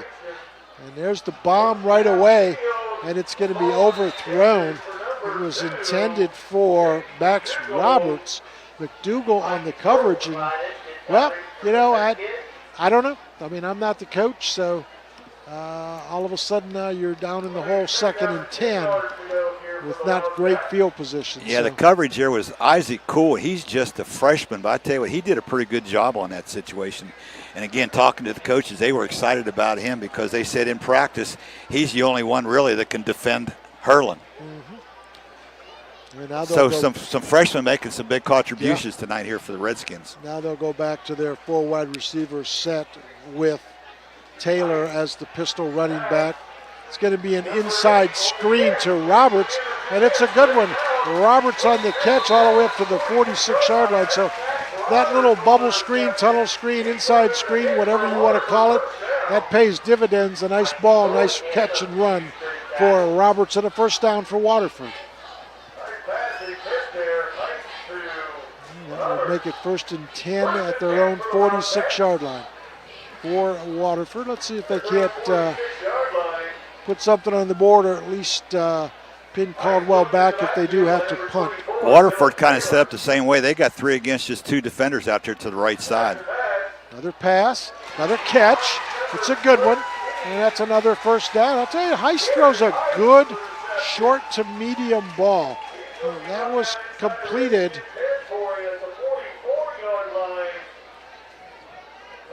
to Jared Heiss, or I'm sorry, Jared Heiss makes the completion. And it's going to be 2nd down as they give them just short, so they are in Caldwell territory. So now they're going to say first down. Howard, the difference right now is they've given Heiss time to throw the football so far in his first 3 attempts. Yeah. Xavier Heiss to his either cousin or brother, Jared Heiss, on that reception. He'll throw it again, and goes just a little bit too far off the hands of Taylor. They try to run that little swing out of the backfield. They tried that 2 or 3 times in the first half, wanted to come back to it. It wasn't there. First 2 times they ran that play were nice pickups, and they have not had any success with that since. Ball thrown had to get rid of it a little quicker that time than what he had the first 3 attempts. So make it 2nd down and 10. Ball's on the 44-yard line of Caldwell. Clock moving here in this, clock stopped up the incomplete pass. Taylor in the pistol behind Heiss. Heiss in the shotgun. Oh, deep snap. That may be picked up. No, it's going to be picked. Yes, finally picked up by Caldwell. That was one of the defensive linemen. That's Skylar Preston. Somebody had a chance to, I think it might have been Croc, to pick it up when it was actually, I think that was Hurlin that had a chance. Just could not get a hold of it because the ball's kind of muddy and slick right now. Yeah, Hurlin had a chance to pick it up, couldn't do it, and then Skylar Preston finally picks it up. But doesn't matter because Caldwell has the football. turnover goes against Waterford, and all of a sudden Caldwell knocking on the door. 1st and 10 at the Waterford 38-yard line. Back to pass is Bender. Throws his pass short. That's one of the few passes tonight, I think, Mike, that hasn't been on point. That was intended for Hurlin, and he kind of gets a slap on the hand from Wheeler that says, we'll get this next one. Bender didn't look like he really got his feet set that time to make that throw. Didn't have a whole lot on it. Came up a little bit short. 2nd down and 10. 10:25 to go, third quarter. 28-6. Caldwell leads at Waterford. Empty backfield for the Redskins. Bender. A quick little screen. Got the reception. And it's good for about 4 yards, too. They'll make that Cale Bender from Ethan Kroc. So they flipped Kroc and Bender. They put Kroc in the Wildcat, put Bender in the slot, and tried to throw it to him. So Bender on a reception gets 5 yards or 4 yards, so make it 3rd down and 4. Some more trickery from the Redskins. The Wellsville Tigers, if they get a film on this game, are going to have a lot of things to prepare for next week from this Redskin team. Yeah, Redskins visit Wellsville next weekend. Now Bender back in the shotgun. Nice ball to Hurlin. What a beautiful You're not catching pass.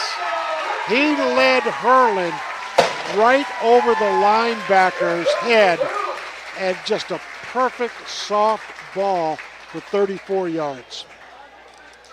Excellent, excellent. Cale Bender to Alex Hurlin. And once he caught it, there was nobody in the secondary Waterford going to catch that young man. He's the home run hitter for them. Yeah. And Peffer will now attempt the extra point for the Redskins at the 10:08 mark. Let's see what Peffer does.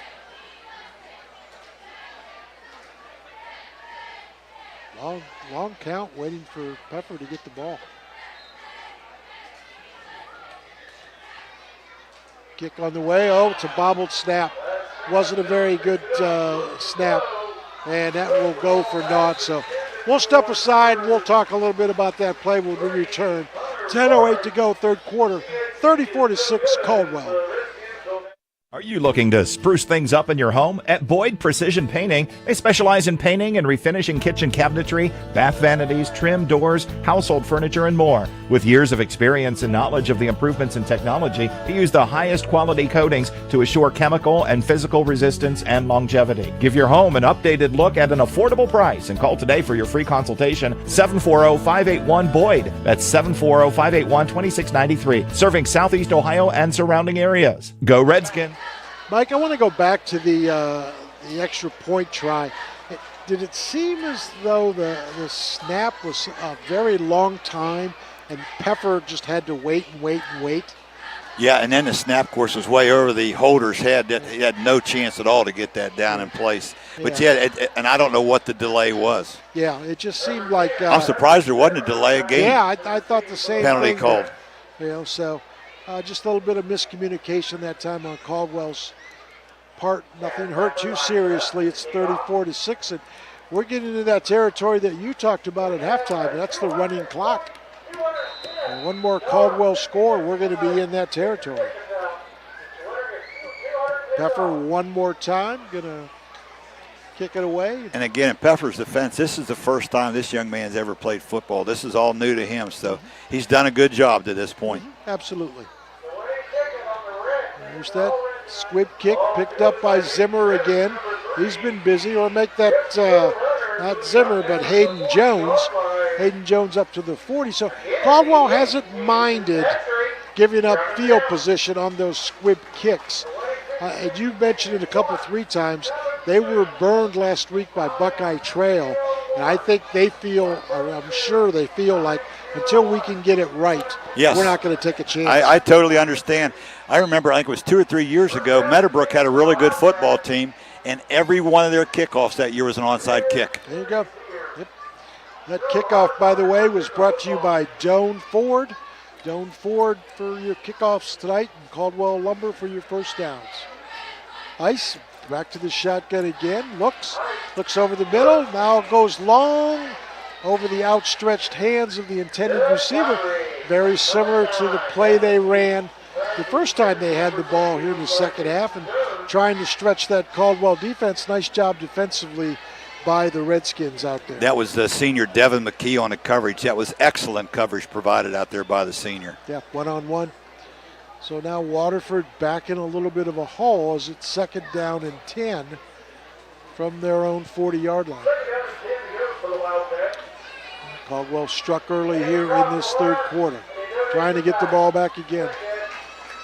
Same formation, 4 wide receivers. Heiss back to pass. Got a man, got a completion. It's a good one. It's a good for a first down into Caldwell territory. That's a nice catch that time for Waterford. Bender on the tackle that time, and I think that's Max Roberts on the catch. Waterford quickly back up to the line of scrimmage. And they have it 1st and 10.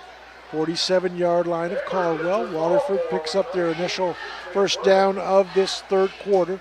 Pistol formation. Heiss back to pass. Looks over the middle. Nearly intercepted. Dangerous. Hunter Parks lurking right there in the secondary. And it was intended for Taylor out of the backfield again. Heiss very fortunate that it wasn't picked. Heiss didn't look like he really had a good grip on the football that time. He more shot put it as opposed to actually rearing back and throwing the football like he has. Football field's a little bit muddy tonight. I got a feeling maybe that ball might be a little wet at times and a little slippery. 2nd down now and 10 from the Caldwell 47. If nothing else, Waterford has flipped the field a little bit. And they're in that 2nd and 10 manageable situation. It's a direct snap to Taylor, and a nice run that time by Taylor, and he's got make that new running back. That was Colton Jones. Yeah, Colton Jones, forgive me. So Colton Jones gets the direct snap and gets the first down. Nice they took a play right out of Caldwell playbook right there. They sent Heiss in motion out of the backfield and went Wildcat. Direct snap to Jones. He picks up 11. Yep. And the Wildcat first down here the second half.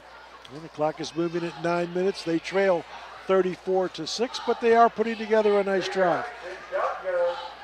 Heiss, high snap, in trouble, rolls, looks in trouble again, and just gets rid of it. I think it's going to fall incomplete.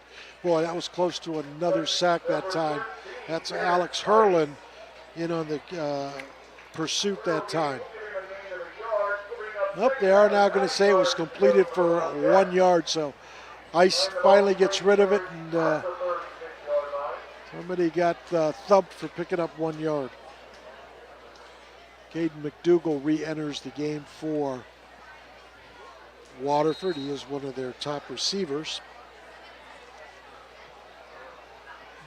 Now 2nd down and 9 at the Caldwell 36-yard line. No doubt it's 4-down territory for Waterford. Heiss stays in the shotgun, and whistles are going to stop play. Head referee saying something, I think, to the Caldwell sideline. Looks like maybe he's talking to somebody in the press box. I'm not sure that the play clock down in the end zone reset that time. Okay. So what I'm sure they're going to do is reset it and give Waterford the benefit of the time. Yes, I would imagine. Yeah, or they're going to say, hey, the clock starts on my signal. There we go. Yeah, all right. So they restarted it. Heiss. Another high snap. There's that inside screen again to Roberts. That's worked very well. He's got another first down or close to it. They're really burning Caldwell on that little inside screen. I'm sure Caldwell's going to look at that on film and see what the problem is. Nevertheless, it's another first down. Well, they've had good success with that. They kind of outnumber the Redskins there. They put 3 receivers to one side, and the Redskins only have 2 people over the defending 3. And Heiss has done a good job finding the open man. Yeah, it's going to be another first down for Waterford. And they're lined up the same way now with the trips to the right side. Yep. Taylor, the lone back. He's going to go long again, intended for, got a touchdown. That's Caden McDougall, corner of the end zone. And that is going to be a 25-yard touchdown pass. So right back in the game are the Waterford Wildcats. So that comes at the 7:54 mark. And they will go for 2. The Wildcats. Empty backfield. 4 wide receiver set. Now in motion comes Taylor. Heiss into the end zone. Does he have it? No signal. Now it is. It's another strike to Max Roberts. So another 2-point conversion on the board. It's 34-14 in favor of Caldwell, but they're going to get the ball back. Stay with us. We'll be right back.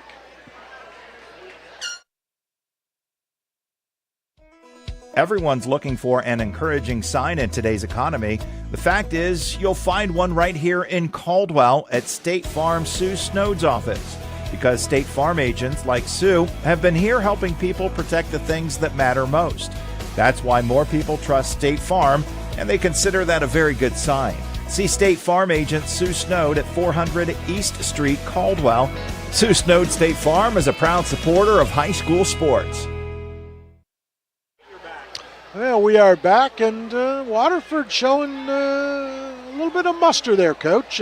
Nice drive, picked up some first downs, a couple of good runs, good clean football. Give Waterford credit for really coming out here in this third quarter, and after failing on the first time they had it, their second possession looking good.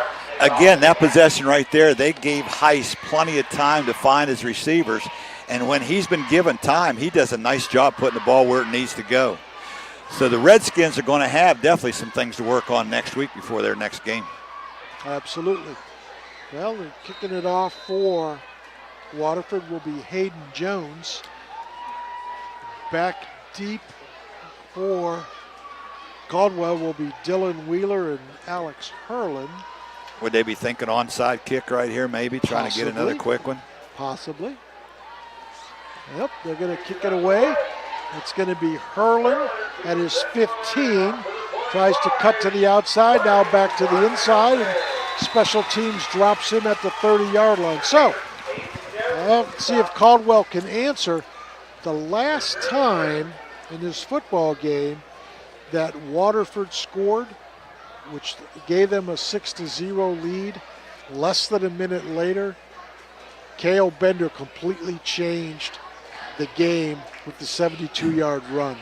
Well, let's see if Lightning can repeat itself here. By the way, that kickoff was brought to you by Joan Ford. And Cale Bender back at quarterback to 7:49. He'll go straight ahead to Wheeler. Wheeler gang tackle at the 29-yard line. So Caldwell keeping it a little bit close right there on the first down carry. They are up 34-14. Wheeler not a particularly bad night, I would say. Just has done some really nice dirty work, so to speak. He's catching solid, some yes. balls, running up the middle. Just a good night for Wheeler. Bender in the shotgun. Looks to the sideline for Hurlin, in and out of his hands. And it will bring up third down. So, yeah, back to Wheeler. Again, not great numbers, Coach, but just really, he's one of those guys, he's a program player. He is. You know, he just does, he blocks, he runs, he catches some balls. He does a lot of good stuff. Pretty solid defensively from his outside linebacker position. Yep, good player. Good player. So a little bit of discomfort now for Caldwell as they have it 3rd and 10 at the 7:10 mark of the third quarter. And what a turnaround this could be if the Redskins don't convert to 3rd down and have to punt it away. And whistle stops. We're going to get a timeout, I believe. So Caldwell takes the timeout. We'll keep it right here. That's their first timeout of the second half. And you wonder what's in the mind of Coach Rucker as to why the timeout on the 3rd and long. I don't know whether they were afraid they wouldn't get the play off in time. The play clock was down to 3 seconds. Maybe one of the coaches over there saw something from the defense of Waterford they really weren't too comfortable with. This, like you said, is a big play. If they don't get a first down here, you punt from here, and Waterford's probably going to get the ball back in pretty good field position. Only down by 20, and there's still plenty of time on the clock. Yeah. You use the expression big play, but if this isn't a big play, this is an important play for both teams. We're nearly midway of the third quarter, and momentum is right now up in the air. If Caldwell gets the first down, they're going to have it. If Waterford stops them, they're going to have it. So a very important play. They will have Dylan Wheeler now in the slot, an empty backfield for Bender. So he's got He's got Hurlin wide left by himself over there, one-on-one coverage. Yeah, and he's going to go that way. And broken up, intended over the middle for Ethan Kroc. And that's going to give the ball back to Waterford. How about that? I'll tell you what, that was a nice play by I didn't catch the number, the secondary at Waterford. What they did, they tried to spread the defense out, and they slipped Crocky right down the center of the field on a post route, and thought they could maybe get all of the defenders out wide. But, boy, nice recovery. I think that was number 3, if I'm not mistaken. Hayden Jones, and he will also be on the punt return, awaiting Bender's kick. Hayden Jones is set up along with Colton Jones. And a good punt by Bender. Nice kick. And it will be fielded and then fumbled by Jones, picked back up, breaks a tackle, breaks another one, and an excellent tackle that time by Alex Hurlin on special teams. But not before Waterford has decent field position. Pretty good field position, yeah. So Hayden Jones, just a freshman, 5'6", 155, and a couple of his teammates picked him up because Alex Hurlin really put it down to him. A pretty good shot on him right there, yeah. So like you said, the Wildcats take over, from their own 45, good field position. They get another score right here, get it down to a 14 or 12-point game. I said, we got plenty of time. Oh, absolutely. Absolutely. So at the 45-yard line, it will be Jared Heiss. He will have Dylan Taylor in the backfield in the pistol formation. 4 wide receivers, officials stop play. And what are we going to get? Maybe a equipment problem? Somebody may have to come off for... This is the formation that's given the Redskins problem here in the second half. They got trip receivers to the right, and again, just 2 guys out there covering them. Heiss in trouble. He will keep it, and he will go down. You know what? That pass rush was so intense. He didn't have a chance to set up. He did well to just scramble for 2 or 3 yards, and that's it. Nice job defensive by Caldwell by sending everybody. So 2nd down and 8 for Waterford. Howard, that was the difference on the last drive for the Wildcats. There was actually no pressure on Heiss. He had all the time in the world to find his receivers. The Redskins ratcheted up the pressure right there on that last play. So 2nd down for Waterford. 6:10 to go, third quarter, 34-14 Caldwell. Heiss has a man wide open, has a catch, close to the first down, and I think he's got it. That's a nice catch and throw to Colton Jones. And Colton Jones puts the Wildcats into Caldwell territory. What a turn of events. This game, for all intents and purposes, Mike, I'd say was in the back pocket of the Redskins. And now Waterford has it 1st and 10 on the 44-yard line of Caldwell, and through the air. And through the air, yes. Again, when he's had time to throw the football, he's been pretty impressive. And I think this second half, in the first couple of series, they opened it up by throwing long, but they've had more success throwing short on the last couple of drives. Heiss in trouble. He will throw in and out of the hands, a little bit overthrown for the intended receiver. That's McDougal, so it will be second down. We'll make it now 2nd down and 10. It's Roberts, actually, the intended receiver. So they try to stretch it out a little bit there, and I'll tell you, the play that's been good to them is that little inside screen. Roberts was open that time out there in the left flat. Just a little bit too much mustard put on the ball there by Heiss. Heiss has it 2nd and 10 of the 44. Same formation. Oh, here comes everybody for Caldwell. They blitz 7 guys, an all-out blitz, and down goes Heiss. Ouch. Big play right there from the Redskin defense. Yeah. Wow. Yeah, they sent everybody, the linebackers, the defensive line, and Heiss had no chance. It was just not enough numbers offensively for Waterford. Great defensive call. And now 3rd and 18 for Waterford. And no doubt that they may come again.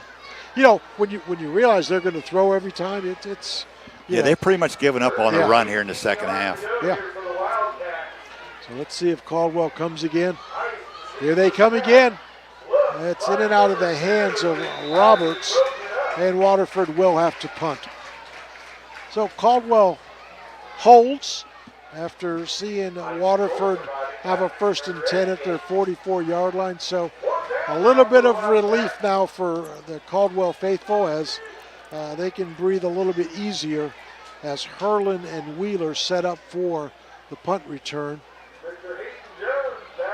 Hayden Jones will punt it away for Waterford. And again, the difference in the possession there for the Wildcats was the Redskins were able to get pressure on Heiss that time from their front 6, which they did not on the previous possession. Yes. So defensive adjustments. Now Waterford takes a timeout. They weren't set formation-wise. They had a guy come in late. I think maybe a newcomer. Well, the young man who came in late is a freshman playing special teams, and anytime that happens, your whole situation is discombobulated, and you don't get your block time down correctly. So Coach McCutcheon takes the timeout to get the punt team squared away. Well, and I know the quarterback Heiss was a little upset when he looked over and saw that Coach McCutcheon was going to punt the football. I think he wanted to go for it in this position. But, boy, that'd be awful risky here because it's 4th and about 18. Yeah. And if you don't pick it up, you're going to give the Redskins a great field position where with a decent punt here, you're going to pin them back a little bit. Yeah, their defense. It's a smart thing to do. Yeah. Their defense, they've given up the 1 touchdown in the 3rd quarter, but they've played okay. Waterford, I'd seriously punt it. What the Redskins may be looking for here, though, might be a fake punt. Yeah, they've got 10 guys up and 1 return. Now they'll drop Wheeler back.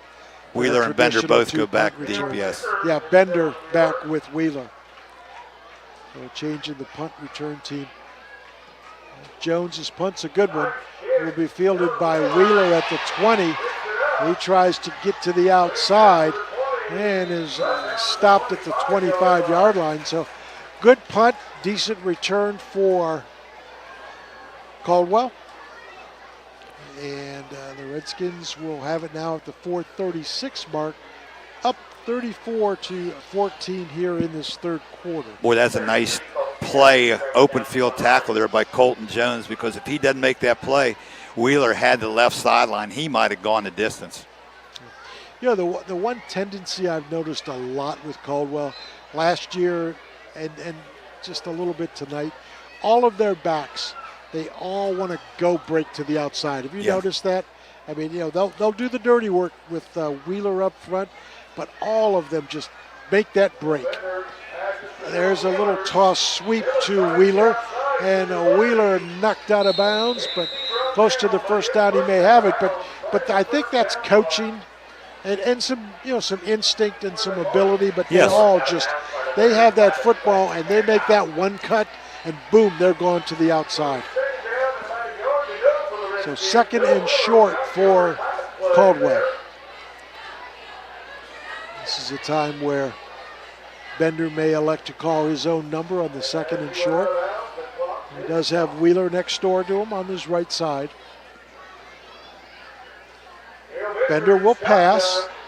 He's got a man over the middle and can't connect with Ethan Kroc, and some mismanagement there on that particular route. I don't know if Kroc broke his route off, and I think maybe Wheeler was expecting him to keep going, but nevertheless, it goes incomplete, so 3rd and 1. Yeah, some miscommunication here. I think, you're right. I think Bender expected him to continue that route.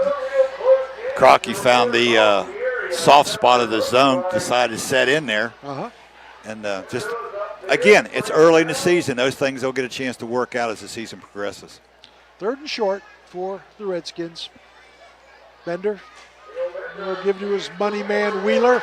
Wheeler's got the first down and plenty more into Waterford territory all the way to the 49-yard line. And that's a Caldwell Lumber first down right there. That's a big play for the Redskins, a big Caldwell Lumber first down. And they needed that because Waterford has been very testy here this 3rd quarter. That's actually the first down of the second half for the Redskin offense. 1st and 10 for Caldwell. They mark it right at the 50. Bender this time on the keeper again.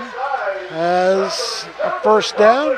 Stopped from behind, but gets it 11 and another Caldwell Lumber first down. You know, Caldwell, and I thought this last year, and I see it again tonight.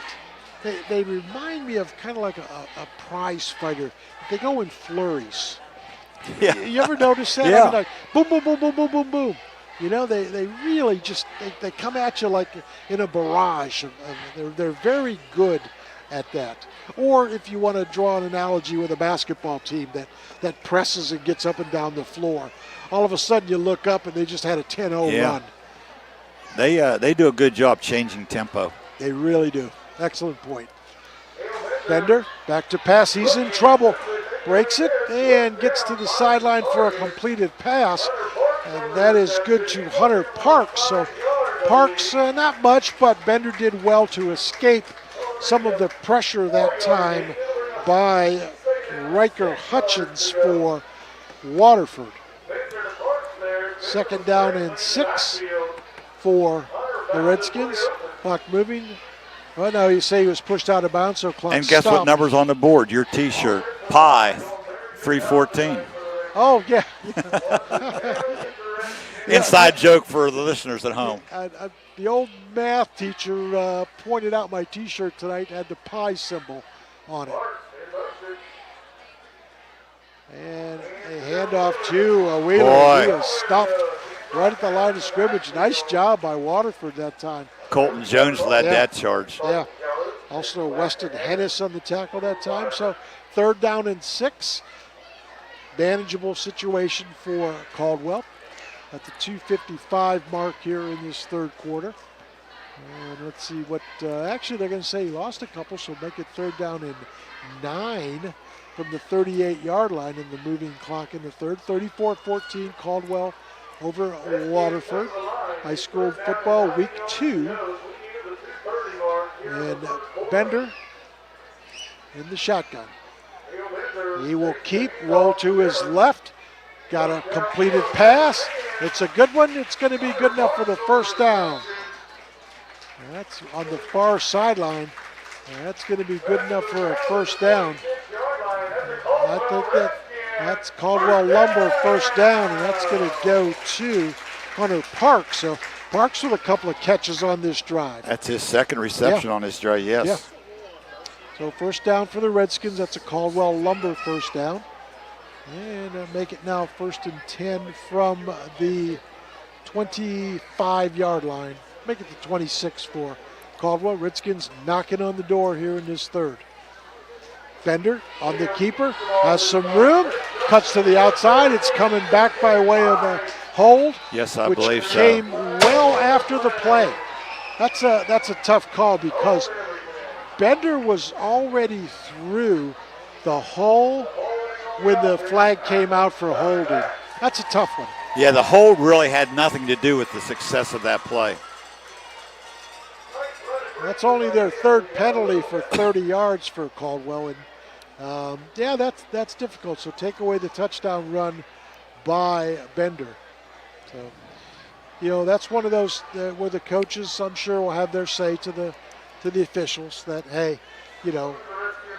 where was the hold and, why after the play are you calling it? But, hey, refs do a great job. They do. That's a thankless job right there.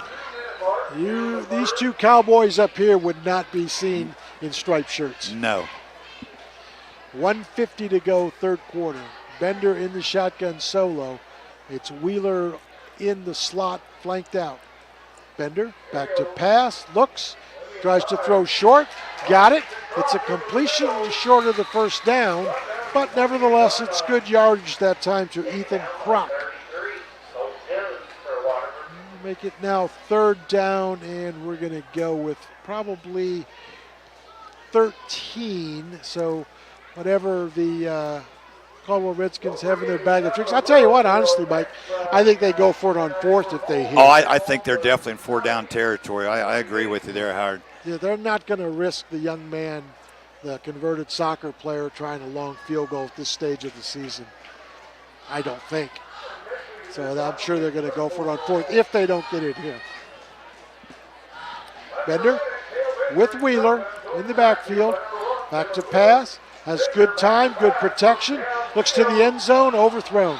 Trying to get Wheeler, and that brings up a fourth down with 48 seconds to go. So Caldwell, interesting. They didn't go for the first down or try to get close to the first down, make it manageable. They went for the big shot. I got a feeling there was some miscommunication there, Howard, because you had two Redskin receivers right in the same area, which is very easy for the defense to defend. So, yeah. So I'm sure, they are going to go for it here on fourth down. Again, if they don't get it, then Waterford's got to start from their own 28-yard line with a long field to go. Right. So back to the slot goes Wheeler to the left side of Bender. Whistle stop action. I wonder we're going to get another Caldwell timeout. So, you go back to that third down play. I somehow think, and I could be very wrong, that the play may have been intended to go short to make it manageable on fourth down. Bender may have seen something in the defensive formation for Waterford and called the audible on the pass to Hurlin is the only thing I can think of. And unfortunately, it was thrown long to Hurlin. But, that's one of those things that Hurlin and Bender work together on. And they've seen something on film. They saw that formation and went for it. But, hopefully they get it here. And I got a feeling maybe the other receiver that time, right, one of them maybe ran the wrong route because I said Yeah. you wouldn't think that you'd have two Right. receivers that close to each other. Exactly. You did mention that there were two guys in the same zip code. Empty formation in the backfield. So we've got with Ethan Bender. Kroc out wide left. Like you said, Alex Hurlin's in the slot along with Wheeler. Yeah. Bender rolls to his left. Looks in trouble. Uh-oh. And I think that's going to end up being a face mask. Or is it a catch? I thought there was going to be a face mask on Bender. Instead, there's no call, and the pass is incomplete, thrown on the far sideline. I think they're going to call it a good catch there on the interception. So That's actually better. That's better than a punt because they're going to start now from the 10-yard line. That's one of those plays. It's hard to tell a kid not to make the interception. Yeah. But that's one there you just want to bat down because they lost probably close to 20 yards with the interception. Bender was in trouble. It appeared as though we got an injured play. It looks like a cramp on the far sideline. Bender was in trouble. It looked as though he was getting hit high. I thought maybe for a second one of the defensive linemen, certainly not intentionally, had something in his helmet face mask area. I thought that might be the call. I think he just kind of threw it up for grabs, sensing the sack coming. And as you say, Mike, nice job defensively by Waterford of coming up with the interception. That's the good news. The bad news is you've got really bad field position on your own 10-yard line. And you're right. There's your veteran leadership from the quarterback, the senior quarterback, Bender. Most kids might have tried to hold on to that. Well, now he's going to be tackled back here around the 40-yard line, and maybe ball gets stripped. Yeah. Just throw it up there because if there is an interception, as you see, which is what happened, now the Wildcats have to start from their own 10-yard line. Yeah, with not a lot of clock here in this third quarter. 40 seconds to go. It's been a quarter that both teams have scored once. Cale Bender hit Alex Hurdlone on a 34-yard pass, and Jarrett Heiss hit Jared McDougal on a 25-yard pass here in this third, and that has been the only scoring. So it has settled down to somewhat of a defensive struggle here in this third quarter. And now Waterford, they do have the football back. We had an injury timeout, one of the youngsters for Waterford with a cramp, and I think they're going to give extra time for the guys to get regrouped, and that's good officiating. I hope that's all it is over there, is just a cramp. Well, when I looked, they were kind of doing the cramp, with the toes pointed upward. So, they do have a trainer on that far side. Keep in mind that is well away from us, so we can't really get an eyeball view from very close as to what is going on. But I'm sure he's getting some good care. That'll allow us to take a quick break. When we come back, we'll have the rest of this third quarter. So stay with us. It's 34-14, Caldwell. Everyone's looking for an encouraging sign in today's economy. The fact is, you'll find one right here in Caldwell at State Farm Sue Snowd's office. Because State Farm agents like Sue have been here helping people protect the things that matter most. That's why more people trust State Farm, and they consider that a very good sign. See State Farm agent Sue Snowd at 400 East Street, Caldwell. Sue Snowd State Farm is a proud supporter of high school sports. They're set to play the last 40 seconds. That was Jared McDougal, and it appeared as though he did have a cramp. He's walking off without any assistance, so hopefully he can get back into the game, get a little bit of fluids in him, and maybe a little bit of ice if necessary. So Waterford deep in their own territory, long field to go. They trail by 20. Ice back to pass. Got a man, got a reception, and it's a good one. Nice tackle defensively that time by the Redskins, Samuel Pierce. But Jones on the reception that time for Waterford. That's good enough for a first down. That is a Caldwell Lumber first down, I might add. Well, Waterford gets out of a little bit of a hole. They moved the ball the last time they had it. They just ran out of steam on a couple of plays. So in this third quarter, they've presented themselves okay. They've actually outscored the Redskins 8-6 in this quarter. Another sideline pass and a catch. That's going to be good for another first down to Max Roberts. It's another Caldwell Lumber first down. He stays in bounds. And that will end quarter number 3. So after 3, it's Caldwell 34, Waterford 14. We'll be back for the exciting fourth quarter in just a second or two.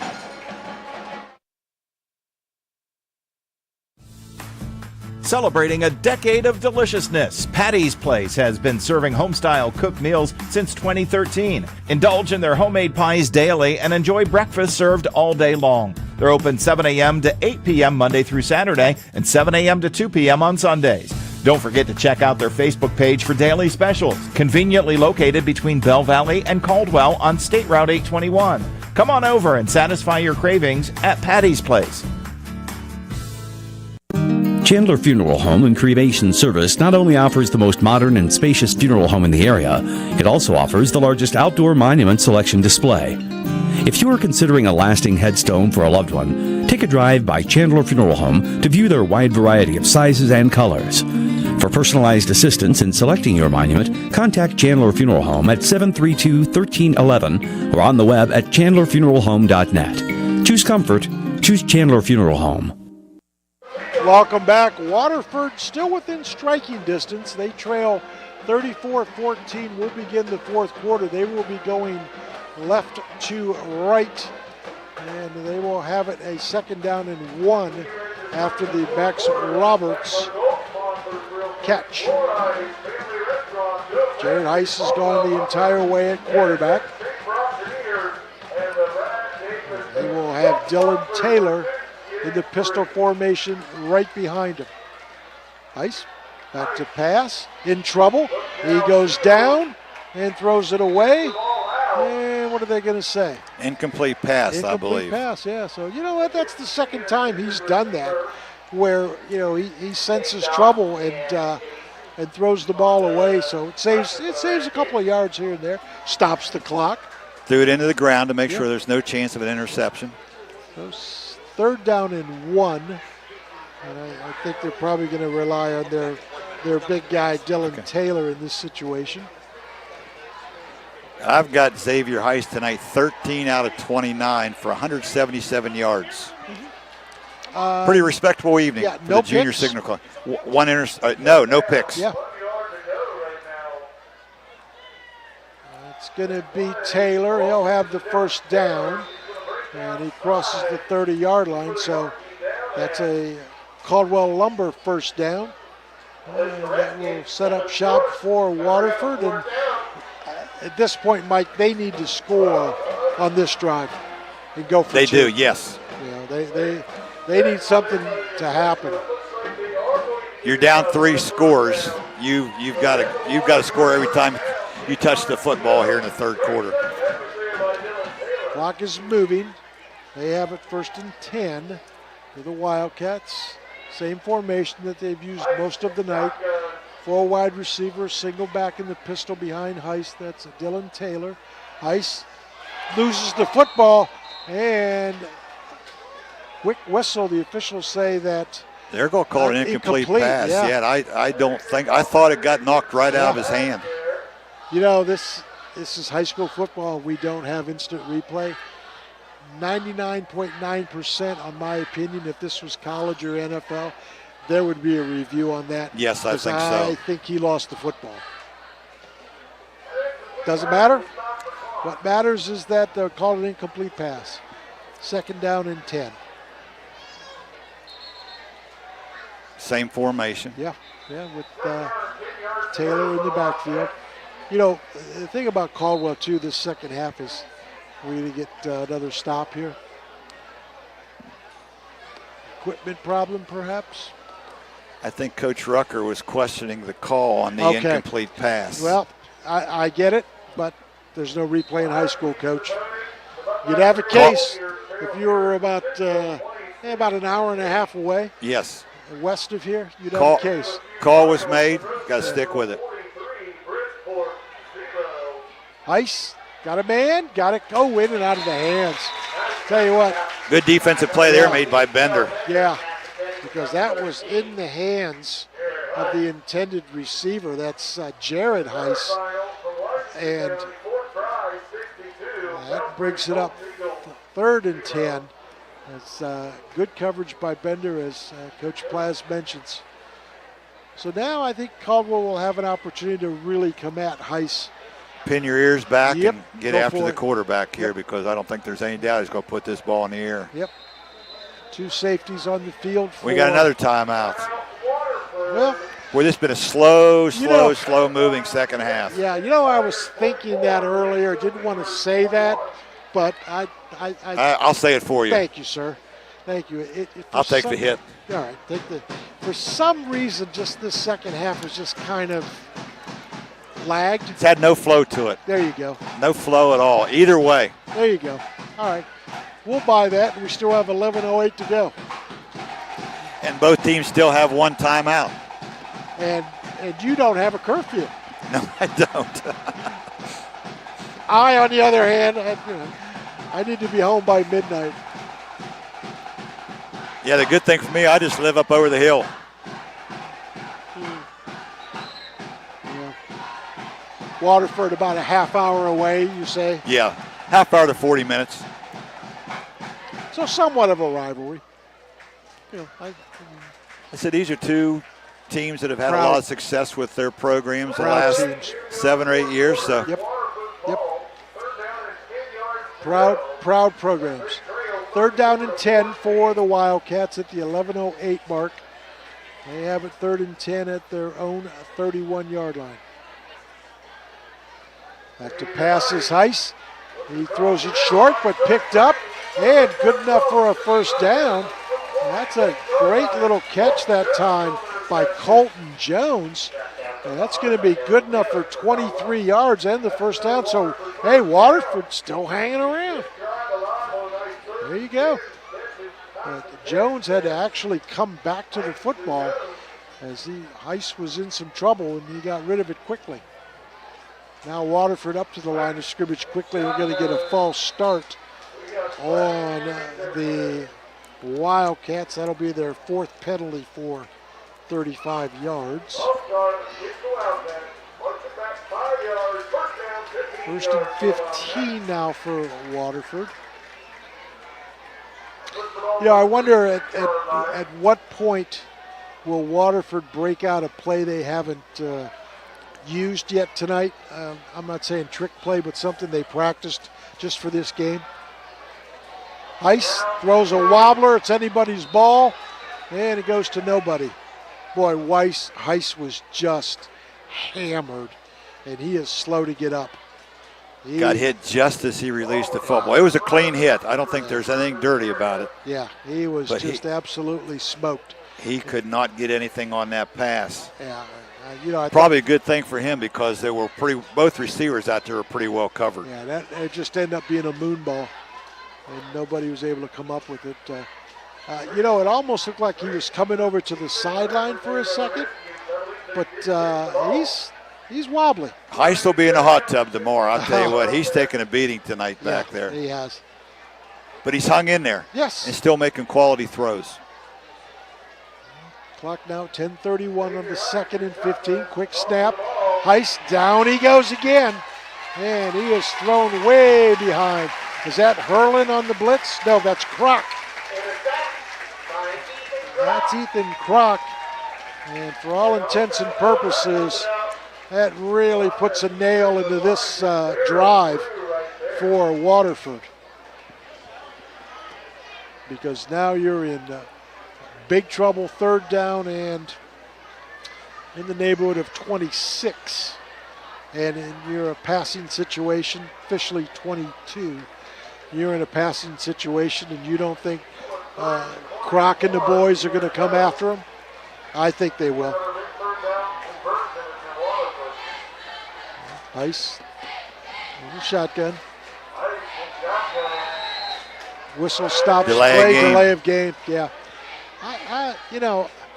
That's tough because it was a sack and, it was thrown pretty far behind the line of scrimmage and, trying to regroup with that play clock at the high school level, that's difficult. It is. And some officials will give you a little bit of lag time in those situations. Some will go right by the book.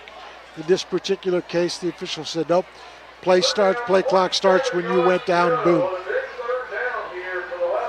So 3rd down and 27 for Waterford. Back to passes. Heiss here. They come again. Overthrown. He just barely got rid of it. It was intended for Dylan Taylor. And now they're going to have to punt it away, are the Wildcats. Well, this is going to give Caldwell a chance perhaps to work on the running game, Coach. I would think they'd keep the ball on the ground here. Yeah, try to run some of that clock out. Keep in mind we have some things to talk about after the game on the King Carpet and Swim Away Pool and Spa play of the game, the Patrons Buckeye Mutual Insurance Company drive of the game, and the +1 Pizza player of the game, and the Patty's Place post-game report. Punt underway. It's going to fall to the ground, and Caldwell will take over in a decent field position. So I thought it looked like a couple of the returners for Caldwell were going to try to sneak in there at the last minute and try to pick that up, which I don't think would have been a very smart move. That will put Coach Rucker in a position of not giving you an extra lunch this week in the cafeteria. Because the one thing that could hurt the Redskins right now, I think the only thing they almost have to get, Waterford needs a turnover or two to have any chance at all to get back in this football game. Dale Bender has been the entire night. Dylan Wheeler in the backfield. Brock is a couple times in the quarterback. It's a pass out to Wheeler, unable to come up with it. He led him just a little bit, and now a personal foul. Is that really going to be a late hit? That's a bad call, folks. I don't like that. Wheeler, the ball was over his fingertips, and the defensive player for That's a 15-yarder. Yeah, defensive player for Waterford came in and hit him at the same time. The ball was going to be incomplete. Had nothing to do with the hit. Let's just be honest about this, Coach. It had nothing to do with the play. It wasn't a cheap shot. That's just a bad call. I totally agree there. Nevertheless, it's 15 yards against Waterford and gives the automatic first down to Caldwell. Now, what I hope doesn't happen is what always happens. Some calls are going to go against Caldwell. Bender back to pass, sets up a screen, and incomplete as he was trying to hit Wheeler on the screen. But just to put a cap on that call, don't all of a sudden make up calls now because you made a bad call previously.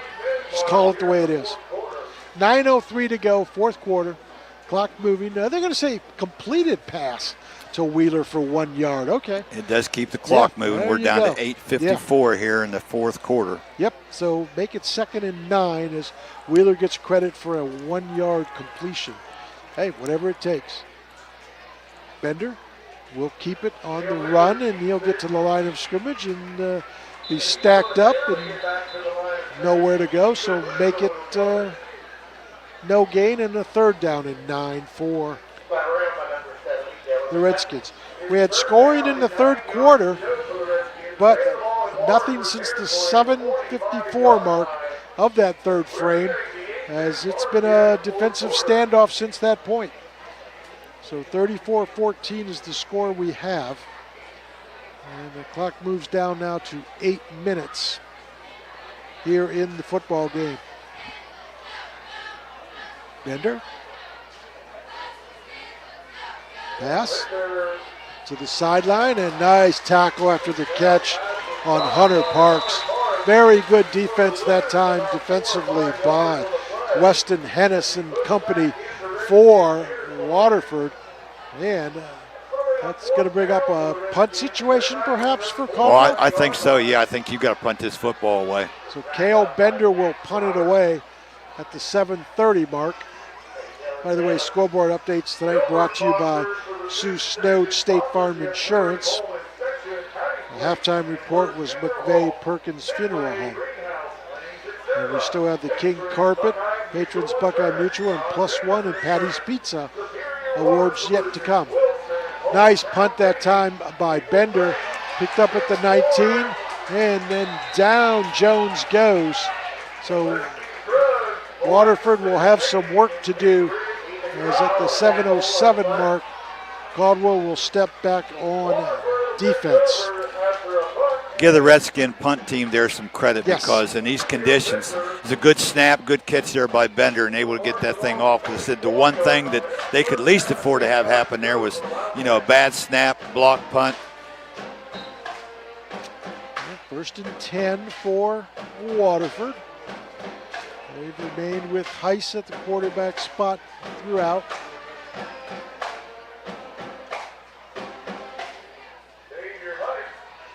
Heiss looks, nearly a nice catch by, the key on the tackle that time. It was intended for Max Roberts. So make it 2nd down and 10. Another nice throw there that time by Heiss. Put the ball right where it needed to be. But he's got to be over 30 throws, Mike. Is he oh, not? yes. 35. I've got 35. him 14 for 35. I've got to say he's going to go over 40. They're probably going to get the ball back at least once more. Heiss under stress. Rolls, looks to his left, and they got him again. Ethan Kroc again. Yeah, I believe sack number 7 or 8. And he's had to have at least 3 of them. We have a player of the game, and generally it's for one person. I'll tell you what, the defensive line for the Redskins, 8 sacks? Yes.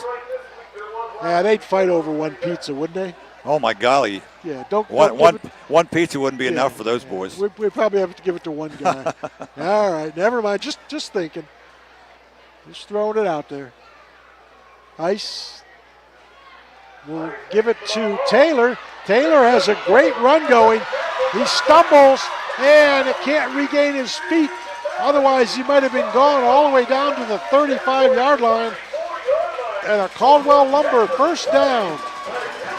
Now, Dylan Taylor crosses up the Caldwell defense for just a second. So, hey, on that defensive line play, forget the pizza. Yeah, that's right. No go for you guys. We've got another first down. You got somebody, I think, perhaps with another cramp for the Redskins. That's what it appears to be from here. It's muggy and humid tonight. The temperature really hasn't gone down much, but the game has just been so long. We're getting to that point that the players, I think, are starting to become dehydrated, are they not? I agree. That looks like that was Alex Cool. Yeah. I mean, this game is going on its 3rd hour. So 1st and 10, a Caldwell Lumber 1st and 10 for Waterford.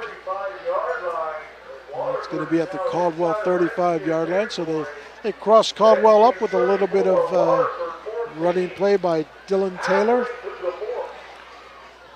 That's by far Taylor's best run of the night. Yeah. I've got him 9 carries, 75 yards. He's earned it. Yeah, 50 of those coming on that one play right there. Yeah, he's definitely earned it. Dylan Taylor, 5'9", 185 senior. Good player. Heiss. Go again to Taylor. And Taylor, another good run. He's got another first down. Dylan Taylor determined running and another Caldwell Lumber first down. So Waterford making it interesting. I'm not sure they can erase 3 scores. There's a lot of fight in the Wildcats. Yeah. They're going to go down swinging, that's for sure. Absolutely. That's 11 first downs for the Wildcat offense here in the second half. And they're definitely in scoring territory at the 20-yard line where it's 1st and 10. Clock moves, 5:45 to go, 4th quarter.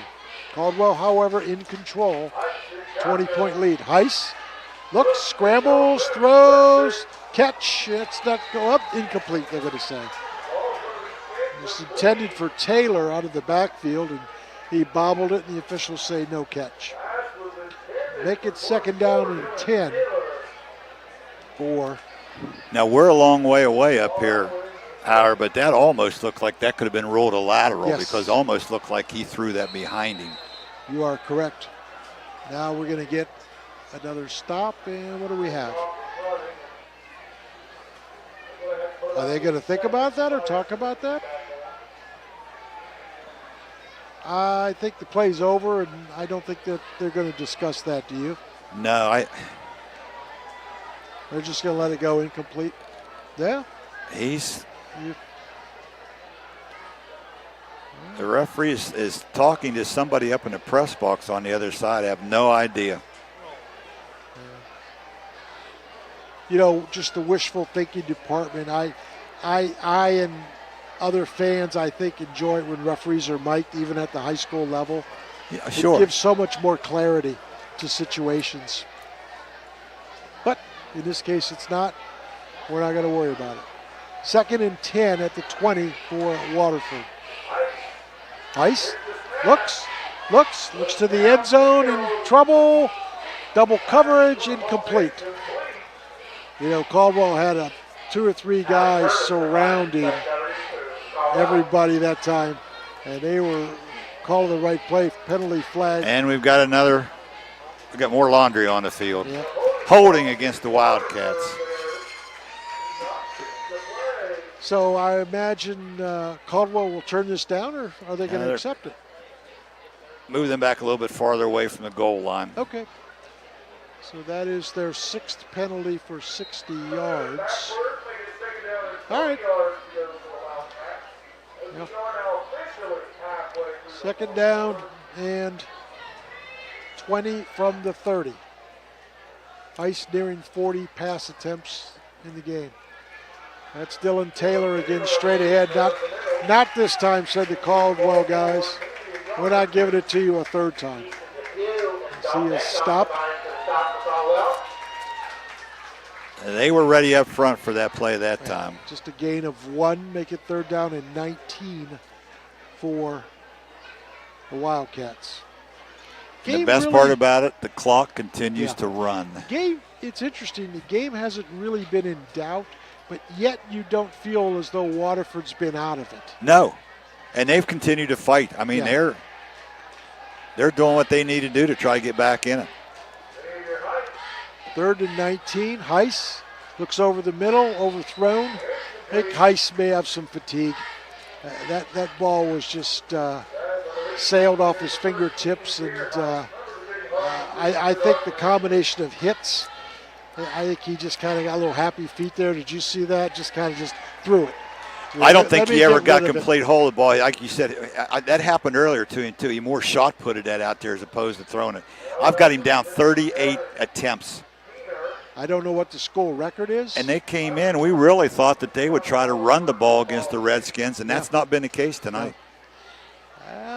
You know, who knows what the school record is, but 38's a lot. That's an awful lot of attempts.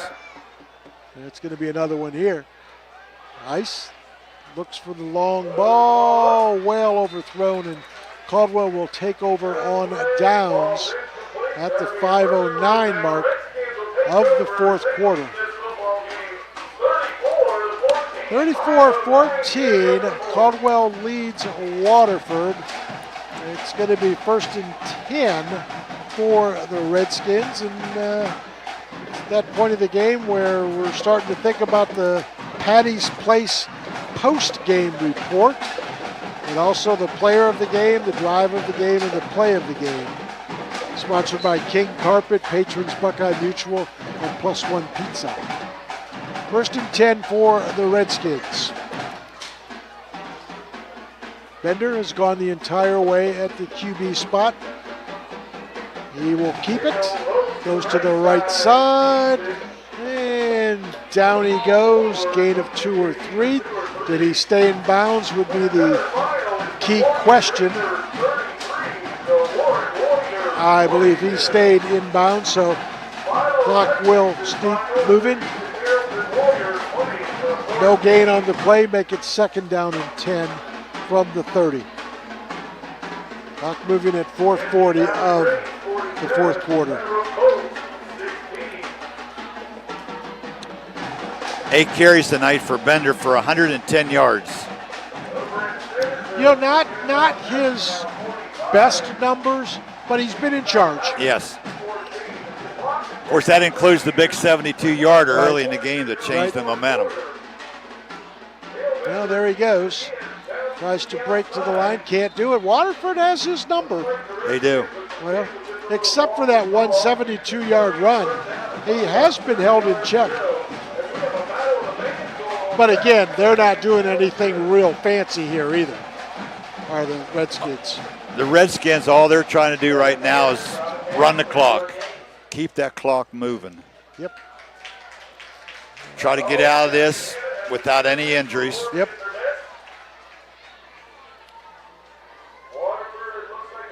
All right, 3rd down and 8 for Caldwell.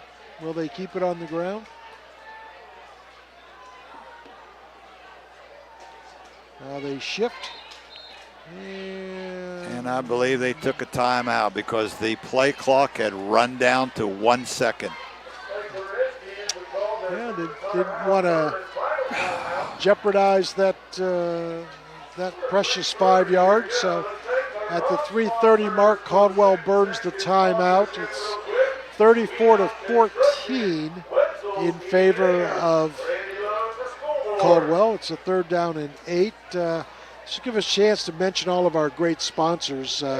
Many of them we've already said something about, but Boyd Precision Painting, Farmers and Merchants Bank, Sioux Snowed State Farm Insurance, WB Green Insurance, Laborers Local 530, Patrons Buckeye Mutual Insurance, Chandler Funeral Home, McVeigh Perkins Funeral Home, West 40 Auto Sales, People's Bank, Doan Ford, and Patty's Place.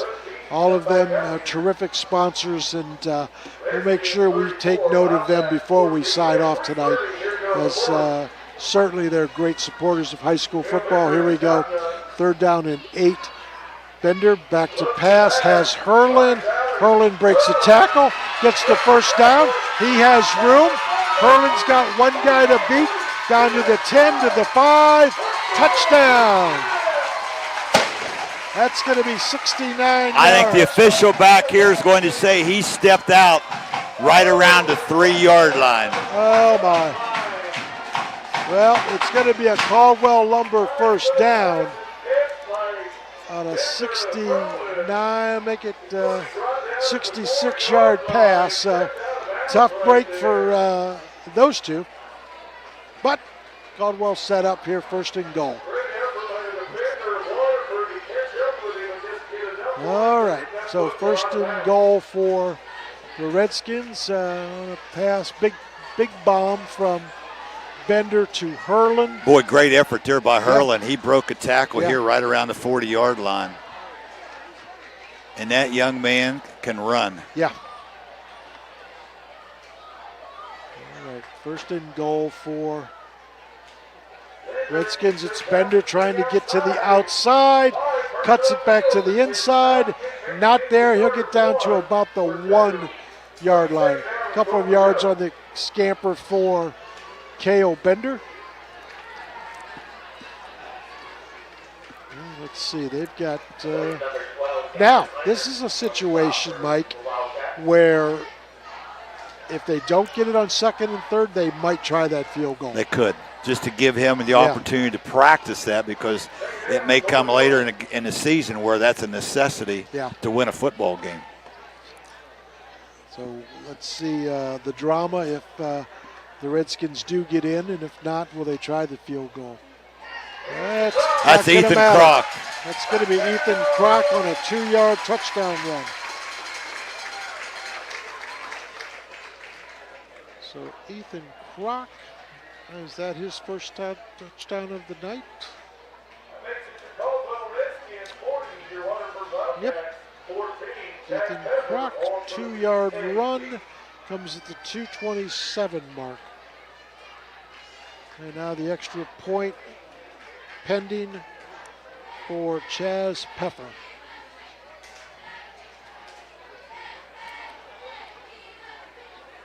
(40-14), extra point pending.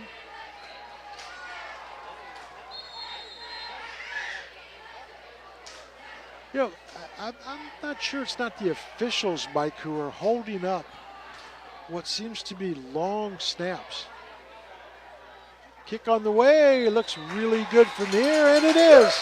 We'll step aside, 41-14. Now Caldwell over Waterford big. All right. Chandler Funeral Home and Cremation Service not only offers the most modern and spacious funeral home in the area, it also offers the largest outdoor monument selection display. If you are considering a lasting headstone for a loved one, take a drive by Chandler Funeral Home to view their wide variety of sizes and colors. For personalized assistance in selecting your monument, contact Chandler Funeral Home at 732-1311 or on the web at chandlerfuneralhome.net. Choose comfort. Choose Chandler Funeral Home. Welcome back, everyone, and we just have a couple minutes left in this game. And it's now 41-14. Caldwell over Waterford. And the Doan Ford kickoff is upcoming. Now, I think if you're Waterford, you're beaten. You just kind of let's run the ball and get out of here. Or do they keep airing it up? I don't know. I don't know that you put Heiss in that situation where he could take even more of a beating than what he already has. This game's been settled. Yes. Run the ball, start the bus. And I know you tell the kids it's not over till it's over, but I think it's over. Yeah. Play hard, but let's get out of here. And they have. Pride. Go. Give the Wildcats a lot of credit here in the second half. They're going to win a lot of games. Yes, they are. There's the kick. It's a squib kick by Peffer. Picked up at the 35-yard line by Jones. And that will set the Waterford Wildcats up at their own 35-yard line. And we are busy coming up with the drive of the game, the play of the game, and the player of the game coming up in the Patty's Place post-game report. It looks like maybe another cramp on the field, so that'll give us a chance to talk about the play of the game coming up from King Carpet and Swimaway Pool and Spa. The drive of the game coming up from Patrons Mutual Insurance. The player of the game Plus One Pizza, which is a pizza, by the way. And Patty's Place post-game report. And once again, our sponsors, Patrons Buckeye Mutual Insurance, Laborers Local 530, WB Green Insurance, Sioux Snowed State Farm Insurance, Farmers and Merchants Bank, Boyd Precision Painting, Chandler Funeral Home, McVeigh Perkins Funeral, West 40 Auto Sales, People's Bank, Doan Ford, and of course, Patty's Place. So it is definitely another cramp there for Waterford, and then limping a little bit off, but able to come back without any assistance is Jared Heiss. So Waterford will have it trailing 41-14 here late in this fourth quarter.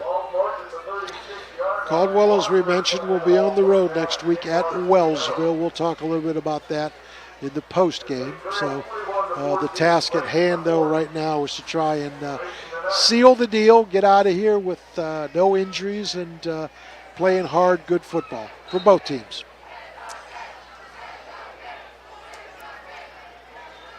Heiss has remained at quarterback the entire way, and I'd say, Coach, he's really learned a lot this game. Yes, he has. I tell you what, he's acquitted himself real nicely back there. Just his second game as a starter, as a quarterback. We will give to Dylan Taylor. Dylan Taylor, penalty flag flies. And I just wonder if that's going to be a holding.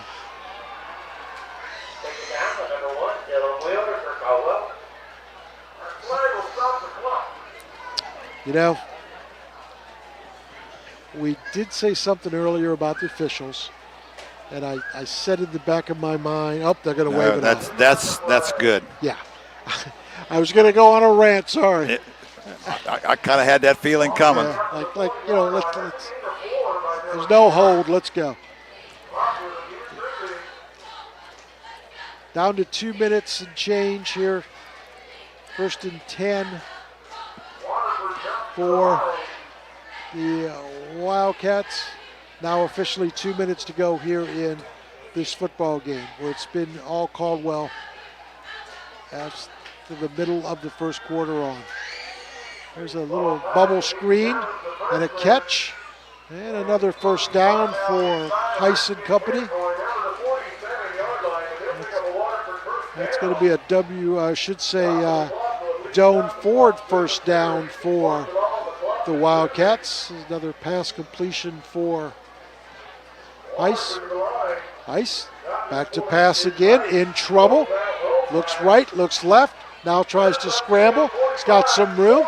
Good enough for a first down the sideline. Takes a big hit and knocked out of bounds. He'll be knocked out of bounds at the 33-yard line. So, Mike, you've mentioned it throughout. No fight left, or I should say a lot of fight left in this Waterford team. They'll quit. They're trying to score. They are. They say he was not out of bounds, so the clock is moving. It's at the 33-yard line where it's a first down for the Wildcats, and they're going to go out of here 1-1 on the season, but as we said, they will be heard from. First and 10. Now clock at 1 minute to go here in the football game. Nice long signal count. Back deep, down he goes again. Nope, he escapes. Nope, they're going to say down. I'll say he was nearly tackled, and he was going to go down and tried to break the tackle, and the official said it's a sack, it's over. Is that 8 or 9, Mike? Oh, I don't keep track of sacks, but we're closing in on 10. 9. I'm going to say 9. Okay, so probably one, perhaps two more plays left in this one, as the clock is now at 20 seconds, the play clock at 12 seconds. Let's see. Unless we have an incomplete pass, this could very well be the last play of the game. Ice gets it. He's going to wing it. He's going to wing it for everything. It's going to be incomplete, and we are not done. So it's going to be one more play with 4.2 seconds to go.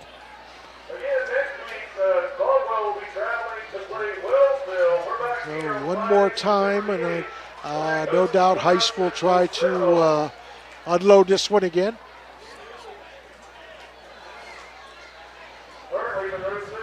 .2 seconds to go.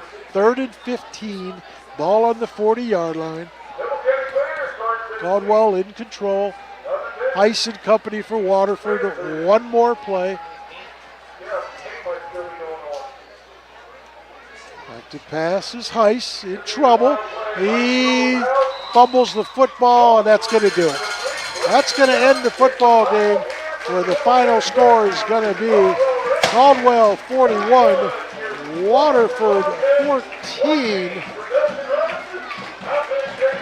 In what was an impressive night for Caldwell. They were on the deck early and then responded with a touchdown run by Cale Bender in the first quarter. And after that, Waterford hung around, stayed around, but in the end it was too much Caldwell, and the Redskins do prevail by the score of 41-14. We've got plenty of post-game activity coming up on the Patty's Place post-game report, including the play of the game, the drive of the game, and the player of the game. So do stay with us. We'll take a break here and come back and try to round things up and put this one to bed for the night. Hey football fans, Laborers, Local 530 in Zanesville, Ohio is cheering on all the local high school teams this year. Serving Muskingum, Perry, Noble, and Guernsey counties, Local 530 represents around 400 skilled men and women in the building and construction trades. They work with over 100 signatory contractors, providing committed and experienced laborers for building, heavy highway, and pipeline construction. For more information, give them a call at 740-453-1214. Good luck to all the teams from Laborers Local 530.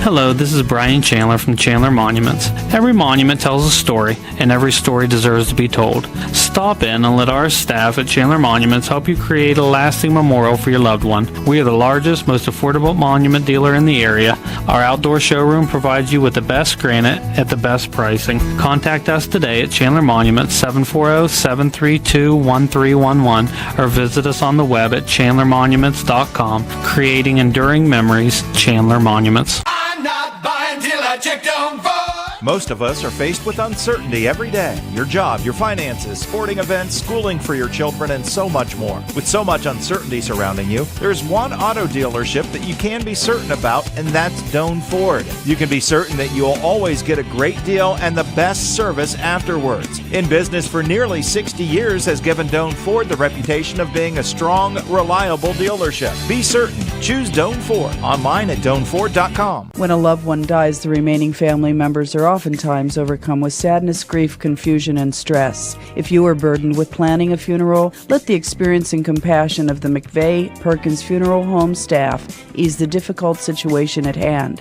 Ken and Robin Perkins will guide you through the process of making arrangements. Phone McVeigh Perkins Funeral Home of downtown Caldwell at 732-4223, or their web address is mcveigh-perkins.com. What's holding you back from learning the language you've always wanted to know? Too hard. Takes too long. Not with Babbel. Babbel's lessons take just 15 minutes a day. 15 minutes isn't long. Nope. And they're fun. Fun isn't hard. Right. Babbel's interactive lessons, podcasts, games, and more make it fun and engaging, so you don't realize you're learning a language, but you are. And Babbel's lessons are built around real life. You can choose from topics like travel, business, relationships, and more. You'll learn what matters most to you. Plus, Babbel's lessons are designed to get you speaking right away. In 3 weeks, you're able to start having conversations. Just 3 weeks? Even better. Since Babbel's lessons are designed by language experts and voiced by real native speakers, you'll get the accents just right and be able to carry on conversations with confidence. Learning a language with Babbel doesn't take long. And with Babbel, it isn't hard. It's perfect. And now, try Babbel free at Babbel.com. That's Babbel.com. Babbel.com. Just like on the field, we believe in teamwork with our customers. This is Ashley Rich from the Farmers and Merchants Bank on the Square in Caldwell. With our services, you can bank from your home, the office, or even at the stadium. You can sit back and enjoy the game knowing your money is in great hands. Good luck to all the local teams this year from everyone at the Farmers and Merchants Bank, member FDIC.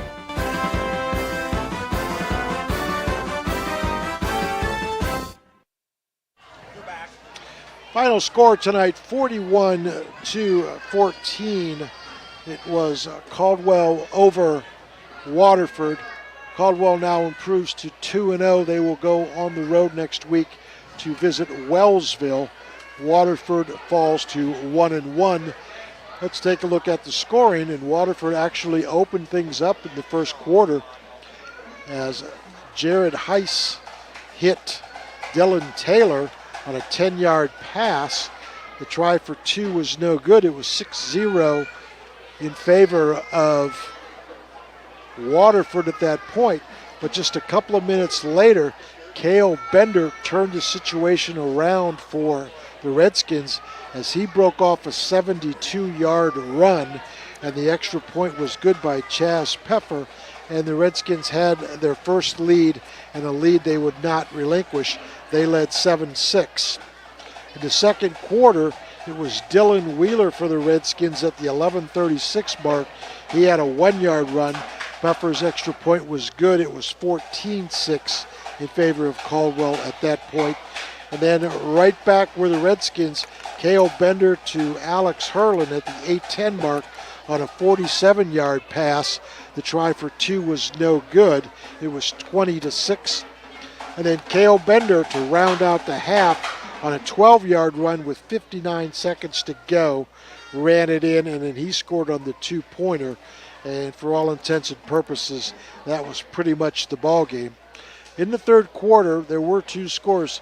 Cale Bender hit Alex Hurlin again on a 34-yard pass. That was at the 10:08 mark.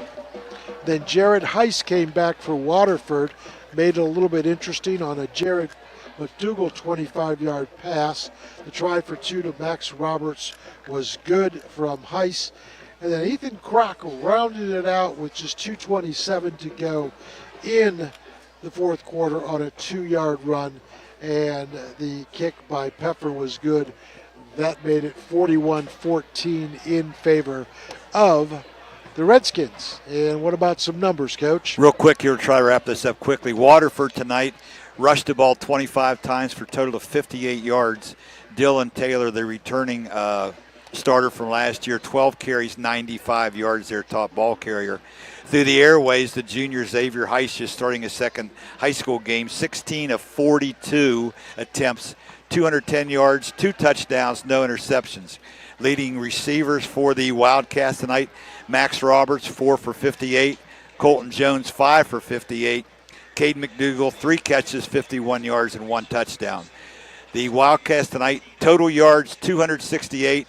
I had them charted for 15 first downs and 7 penalties for 65 yards. The winning Redskins on the other side rushed the ball tonight 26 times for 184 yards. The leading ball carriers for the Redskins, Cale Bender, the senior quarterback, 10 carries, 112 yards. Dylan Wheeler, the senior running back, 14 carries, 63 yards. Through the airways, Cale Bender, the returning All-Ohio quarterback, 15 of 23, 250 yards, 2 touchdowns, 1 interception. His leading receiver tonight, Alex Hurlin, 5 catches, 171 yards, 2 touchdowns. Ethan Crock contributed 4 catches and 40 yards. The Redskins tonight, 434 total yards. I had them charted for 10 first downs, 3 penalties for 30 yards. And again, like you mentioned, the Redskins will go on the road next week for the first time this year on a long trip to Wellsville. You're listening to the post-game report sponsored by Patty's Place. So let's now give out some awards. The King Carpet and Swim Away Pool and Spa play of the game. I think we are in agreement on this one. Waterford had their own way in the first quarter. They were up 6-0. They were looking strong, and then boom, Cale Bender breaks off a 72-yard run, touchdown. The extra point makes it 7-6, and that was it. That turned the momentum around, yes. Just when you thought Waterford maybe was going to take control of this football game, one play, first play from scrimmage, Bender goes 72 yards. Drive of the game sponsored by Patrons Buckeye Mutual Insurance Company. Mike and I had a lot of thought on this one, but Waterford received the second half kickoff. Caldwell stopped them and then put together a drive, and that was it. That was the ball game for all intents and purposes. So that first drive of the third quarter was capped off by a Bender to Hurlin touchdown pass. So that we feel is the Buckeye Mutual Insurance Company drive of the game. The player of the game, he's going to get a +1 pizza. Coach Pla's going to drop that off this week. Tell you what, several candidates, both offensively and defensively for the Redskins. And it's a tough one. But I think, Mike, we feel as though this guy both offensively and defensively stood out, and that's Alex Hurley. Yeah, you know what? You could probably give the player of the game to Cale Bender about every time that the Redskins play. You know, but I think Hurlin really contributed offensively, defensively. 2 or 3 big plays on offense. Did a nice job from his defensive back position. I think he's very deserving of our player of the game tonight. Absolutely. So Coach Plaz will be dropping that by, and that's going to do it. We want to thank Andy Dunlap and Jared Aber here doing the producing, some camera work, some production, our guys back at the studio for the board op work. Our thanks to Coach Mike Plaziak. My name's Howard Twiggs. It's been a great night here at Caldwell High School where the Redskins do it, 41-14. And any last thoughts, Coach? It was a fun game to do, a little long. I thought we saw maybe way too many yellow flags on the field at the end. Times, I mean, it's times. a long evening.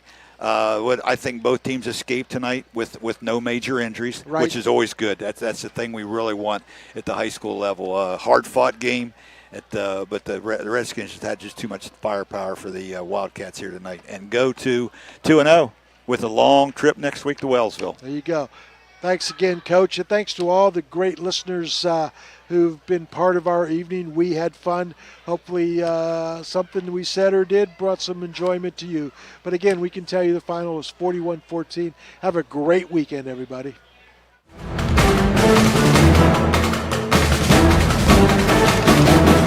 This has been a presentation of ABC Sports.